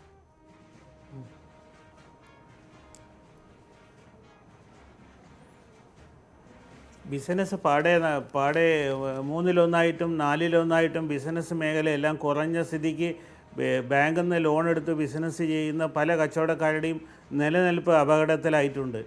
എല്ലാ അക്കൗണ്ടും 3 മാസം കണ്ടിന്യൂസ് ആയിട്ട് പേയ്മെൻറ്റ് ഇല്ലെങ്കിൽ എല്ലാം NPA ആയി മാറും. അപ്പോൾ ഇങ്ങനൊരു അവസരത്തിൽ ഇനി ഇപ്പോൾ ഈ 50 ദിവസം കഴിഞ്ഞിട്ട് നാളത്തെ പ്രഖ്യാപനത്തിൽ അയവുകൾ വന്നിട്ടില്ലെങ്കിൽ ഭീകരമായ ഒരു അവസ്ഥയിലേക്ക് ബിസിനസ് രംഗം മാറിപ്പോകും. അങ്ങനെ ഒരു അവസ്ഥ ഞങ്ങൾ എങ്ങനെയാണ് അഭിമുഖീകരിക്കേണ്ടതെന്ന് കച്ചവടക്കാർക്ക് പോലും അറിയാതിരിക്കുന്ന ഒരു അവസ്ഥയാണ് ഇപ്പോൾ ഉണ്ടായിരിക്കുന്നത്. തീർച്ചയായും ഏറ്റവും ചില സുഹൃത്തുക്കൾ സൂചിപ്പിച്ചതുപോലെ വളരെയധികം രാജാ സേതുനാഥ് വ്യക്തമാണ്. അതായത് ചില സുഹൃത്തുക്കളൊക്കെ പറഞ്ഞതുപോലെ ക്രിസ്മസുമായി ബന്ധപ്പെട്ട് ദിവസങ്ങളിൽ ചില അനക്കങ്ങളൊക്കെ ഉണ്ടായിരുന്നു. അത് ഇനി അവസാനിക്കാൻ പോകുന്നു. അതിന് മുൻപുണ്ടായിരുന്ന അവസ്ഥയും മറ്റൊന്നായിരുന്നു എന്ന് വ്യാപാരികളായ ചില സുഹൃത്തുക്കൾ പങ്കുവച്ചതിൻ്റെ സൂചനകൾ തുടർച്ചയാണ് രാജാ സേതുനാഥ് പങ്കുവച്ചത്. ശ്രീമതി മേരി ജോർജ്, കഴിഞ്ഞ മാസം ശമ്പളവും പെൻഷനും പ്രശ്നം വന്നപ്പോൾ, ട്രഷറിയിലെ ഈ ക്ഷാമം വന്നപ്പോൾ താങ്കൾ ചില അഭിപ്രായങ്ങൾ ന്യൂസ് 18-മായി തന്നെ പങ്കുവച്ചിരുന്നു. വിവിധ ക്ഷേമ ബോർഡുകളിൽ നിന്ന് പണം വാങ്ങാൻ ഡോക്ടർ ഐസക് തയ്യാറാകണം, ഈ പ്രതിസന്ധിയെ മറികടക്കാൻ തയ്യാറാകണം, അങ്ങനെയൊക്കെ വഴികളുണ്ട് എന്ന് പറഞ്ഞതായ ഒരു ഓർമ്മ എൻ്റെ ഉള്ളിൽ. അങ്ങനെ ഉണ്ടെങ്കിൽ അത് ഡോക്ടർ ഐസക്കിന് പറഞ്ഞു കൊടുക്കാം. അദ്ദേഹത്തിന് സാധ്യമാണെങ്കിൽ അത് ഏറ്റെടുക്കട്ടെ, അല്ലെങ്കിൽ തള്ളിക്കളയട്ടെ. മറ്റൊന്ന്, നാളത്തെ പ്രധാനമന്ത്രിയുടെ രാജ്യത്തെ അഭിസംബോധന ചെയ്യുമ്പോൾ താങ്കൾ പ്രതീക്ഷിക്കുന്നത് എന്താണ്? അതായത് ആദ്യം ഞാൻ പറയട്ടെ, മിസ്റ്റർ രാജസേനൻ ഒരു ചോദ്യം ചോദിച്ചിരുന്നല്ലോ ധനമന്ത്രിയോട്. അതായത് കേരളത്തിലെ സിവിൽ സർവീസ് എന്ന് പറഞ്ഞാൽ കേരളത്തിലെ പോപ്പുലേഷനും കേരളത്തിലെ സിവിൽ സർവീസും മറ്റ് സംസ്ഥാനങ്ങളിലെ പോപ്പുലേഷനും അവിടുത്തെ സിവിൽ സർവീസും തമ്മിൽ യാതൊരു ബന്ധവുമില്ല. കേരളത്തിലെ ട്രേഡ് യൂണിയൻസ് ആണ് പ്രമോഷൻ തീരുമാനിക്കുന്നത്. പ്രമോഷന് വേണ്ടി പ്രമോഷൻ ഉണ്ടാക്കുക, എന്നിട്ട് റിക്രൂട്ട്മെന്റ് നടത്തുക. അങ്ങനെ വലിയ ഒരു സിവിൽ സർവീസ് സേന തന്നെ കേരളത്തിലുണ്ട്. ഡോക്ടർ മേരി ജോർജ് ഒന്ന് ഇടപെടുന്നു, വേറൊന്നും കൊണ്ടല്ല. അത്ര വിപുലമായ ഒരു ഘട്ടത്തിലേക്ക്, വിഷയത്തിലേക്ക് പോകാൻ നമ്മുടെ മുമ്പിൽ ഇനി സമയമില്ലാത്തതുകൊണ്ടാണ്. ഇതിലേക്ക് നേരിട്ട് വരണം. കൊല്ലത്തു നിന്ന് ഒരു പ്രേക്ഷകൻ കൂടി ഇപ്പോൾ ചേരുന്നു. ഒന്ന് സരീർ, എന്താണ്, പറയൂ സരീർ. സാർ, എനിക്ക് 3 ചോദ്യങ്ങളാണ് ചോദിക്കാനുള്ളത്. ഒറ്റ ചോദ്യത്തിന്റെ സമയമേ തരൂ, വേഗത്തിൽ ചോദിച്ചോ. 3. സാർ, ഇവിടെ യഥാർത്ഥ പ്രശ്നം നോട്ട് നിരോധനമാണ്. ഇവിടെ നോട്ട് അച്ചടിച്ച് ഇവിടെ ലഭ്യമാക്കാത്തതല്ലേ യഥാർത്ഥ പ്രശ്നം. നോട്ട് അച്ചടിച്ച് എല്ലാ സ്ഥലങ്ങളിലും എത്തിക്കുന്നതിൽ ഉദ്യോഗസ്ഥർ വരുത്തിയ വീഴ്ചയല്ലേ ഇവിടെ യഥാർത്ഥത്തിൽ ഉണ്ടായ പ്രശ്നം. അതാണോ ചോദ്യം? അതെ സാർ. ശരി, പിന്നെ 2 ചോദ്യങ്ങളും കൂടെ ചോദിക്കാൻ അവസരം തന്ന. ഏതായാലും എൻ്റെ സമയക്കുറവ് മനസ്സിലാക്കുമെന്ന് വിചാരിച്ചുകൊണ്ട് ഡോക്ടർ മേരി ജോർജ് ആ പ്രശ്നം മനസ്സിലാക്കുന്നു. അത് മാറ്റിവെച്ചുകൊണ്ട് വരുന്ന ശമ്പള പെൻഷൻ ദിനം ധനമന്ത്രി പറഞ്ഞ താങ്കളുടെ ശ്രദ്ധയിലുണ്ടല്ലോ. നാളത്തെ പ്രധാനമന്ത്രിയുടെ രാജ്യത്തെ അഭിസംബോധന ചെയ്യുമ്പോൾ പ്രതീക്ഷിക്കുന്നത് എന്താണ്? ചുരുക്കം വാക്കുകൾ. തീർച്ചയായിട്ടും അദ്ദേഹം വളരെയധികം, നേരത്തെ മിസ്റ്റർ ശ്രീധരൻപിള്ള പറഞ്ഞതുപോലെ, സാധാരണക്കാരുടെ കയ്യിൽ ക്രയശേഷി എത്തിക്കാൻ വേണ്ട ഒരു പിടി നടപടികളുമായിട്ട് പ്രധാനമന്ത്രി വരും എന്ന് തന്നെയാണ് എൻ്റെ പൂർണ്ണ വിശ്വാസം. അങ്ങനെ സാധാരണക്കാരുടെ കയ്യിൽ ക്രയശേഷി എത്തിച്ചാൽ, ഞാൻ തുടക്കത്തിൽ പറഞ്ഞതുപോലെ, ഈ സമ്പദ് മേഖലയുടെ ലൂബ്രിക്കൻറ്റ് എണ്ണ, അതായത് കറൻസി, സാധാരണക്കാരുടെ കയ്യിൽ എത്താനുള്ള താങ്കളുടെ ഒരു പ്രതീക്ഷ. ഒരുപാട് പ്രഖ്യാപനങ്ങൾ ഇതിനിടയിൽ വന്നു. റിസർവ് ബാങ്ക് ഒരുപാട് ചട്ടങ്ങൾ ഇതിനിടയിൽ ഇറക്കി, ഒരുപാട് ഉത്തരവുകൾ ഇറക്കി, പിൻവലിച്ചു, ഒക്കെ സംഭവിച്ചല്ലോ. നാളെ 50 ദിവസത്തിന് ശേഷം രാജ്യത്തെ പ്രധാനമന്ത്രി അഭിസംബോധന ചെയ്യുമ്പോൾ എവിടേക്കായിരിക്കും ഈ വിഷയം പോകാനിടയുള്ളത്? പ്രധാനമന്ത്രി എന്ത് ചെയ്യണമെന്നുള്ള പറയാം. അദ്ദേഹം പറയാൻ പോണതെന്ന് ഞാനെങ്ങനെ പറയാം? 1, കൃഷിക്കാർക്ക് കടാശ്വാസം കൊടുക്കണം. 2, തൊഴിലുറപ്പുകാർക്ക് 100 ദിവസത്തെ പണിക്ക് വേണ്ടുന്ന രീതിയിൽ അടങ്കൽ വർദ്ധിപ്പിക്കണം. 3, സംസ്ഥാനങ്ങളുടെ വായ്പ 3% എന്നുള്ള 4% ആക്കണം. 4, 2008 പോലെ ഒരു മാന്ദ്യവിരുദ്ധ പാക്കേജ് പ്രഖ്യാപിക്കണം. പ്രതീക്ഷിക്കുന്നുണ്ടോ? ഒപ്പം കേരളം പോലെയുള്ള സംസ്ഥാനങ്ങൾക്ക് വേണ്ടി ഇതാണ് കേരളം പോലുള്ള സംസ്ഥാനങ്ങൾ ആവശ്യപ്പെടുന്നത്. ഇതാണ് കേന്ദ്ര ബഡ്ജറ്റിൽ നിന്ന് കേരളം ഔപചാരികമായിട്ട് കത്തെഴുതാൻ തീരുമാനിച്ചിട്ടുള്ളത്. ഇത് പ്രധാനമന്ത്രി പറഞ്ഞു കഴിഞ്ഞാൽ നിശ്ചയമായിട്ടും ഇന്നത്തെ ഈ പ്രതിസന്ധിയെ മറികടക്കുന്നതിന് ഒരു പരിധിവരെ സഹായിക്കും. അതാണ്. ഏതായാലും കഴിഞ്ഞ 50 ദിവസത്തെക്കുറിച്ചൊരു നല്ല ബോധ്യം ഒരു ജനതയ്ക്കുള്ളപ്പോൾ ഇനി മുന്നോട്ട് എങ്ങനെ എന്ന ചോദ്യത്തെക്കുറിച്ചുള്ള കാതലായ വളരെ പ്രസക്തമായ പ്രതികരണങ്ങളാണ് സാമ്പത്തിക വിദഗ്ധരായ ആളുകളിൽ നിന്ന്, ഈ അതിഥികളിൽ നിന്ന് എത്തിയത്. ഡോക്ടർ TM തോമസ് ഐസക്, കേരളത്തിൻ്റെ ധനകാര്യമന്ത്രി, നാളെ രാജ്യത്തെ അഭിസംബോധന ചെയ്യുന്ന പ്രധാനമന്ത്രിയിൽ നിന്ന് രാജ്യം കേരളമടക്കമുള്ള സംസ്ഥാനങ്ങൾ പ്രതീക്ഷിക്കുന്നത് ഇന്നതാണ് എന്ന നിലപാടാണ് ഇപ്പോൾ ഏറ്റവും ഒടുവിലായി വിശദീകരിച്ചത്. ഒപ്പം തന്നെ ഡോക്ടർ മേരി ജോർജ് ഈ തീരുമാനത്തെ പിന്തുണയ്ക്കുമ്പോഴും ഉണ്ടായ പിഴവുകൾ അത് തിരുത്തി മുന്നോട്ട് പോകും എന്ന പ്രതീക്ഷ. സവിശേഷമായൊരു രാഷ്ട്രീയ സാമ്പത്തിക സാഹചര്യത്തിൽ രാജ്യത്ത് പാർട്ടികളും സമൂഹവും ഒറ്റക്കെട്ടായി നിൽക്കണം എന്ന വ്യത്യസ്തമായ അഭിപ്രായ പ്രകടനം അഡ്വക്കേറ്റ് PS ശ്രീധരൻപിള്ള. ഒപ്പം വിവിധ മേഖലകൾ നേരിടുന്ന തളർച്ചയെക്കുറിച്ചാണ് രാജാ സേതുനാഥ് പങ്കുവച്ചത്. ഒരുപാട് പ്രേക്ഷകർ വിവിധ മേഖലകളിൽ നിന്ന് അവരുടെ ആശങ്കകളും അഭിപ്രായങ്ങളും ചോദ്യങ്ങളുമാണ് കഴിഞ്ഞ മണിക്കൂറുകളായി പങ്കുവച്ചത്. എല്ലാവർക്കും വളരെയധികം നന്ദി. 50 നാൾ പിന്നിട്ട നോട്ട് നിരോധനത്തിൻ്റെ യഥാർത്ഥ അവസ്ഥയെക്കുറിച്ചുള്ള അന്വേഷണമാണ് കഴിഞ്ഞ മണിക്കൂറുകളിൽ നടന്നത്. വളരെയധികം നന്ദി സഹകരിച്ച എല്ലാവർക്കും. ഈ പ്രത്യേക പരിപാടി ഇവിടെ അവസാനിക്കുന്നു. നമസ്കാരം.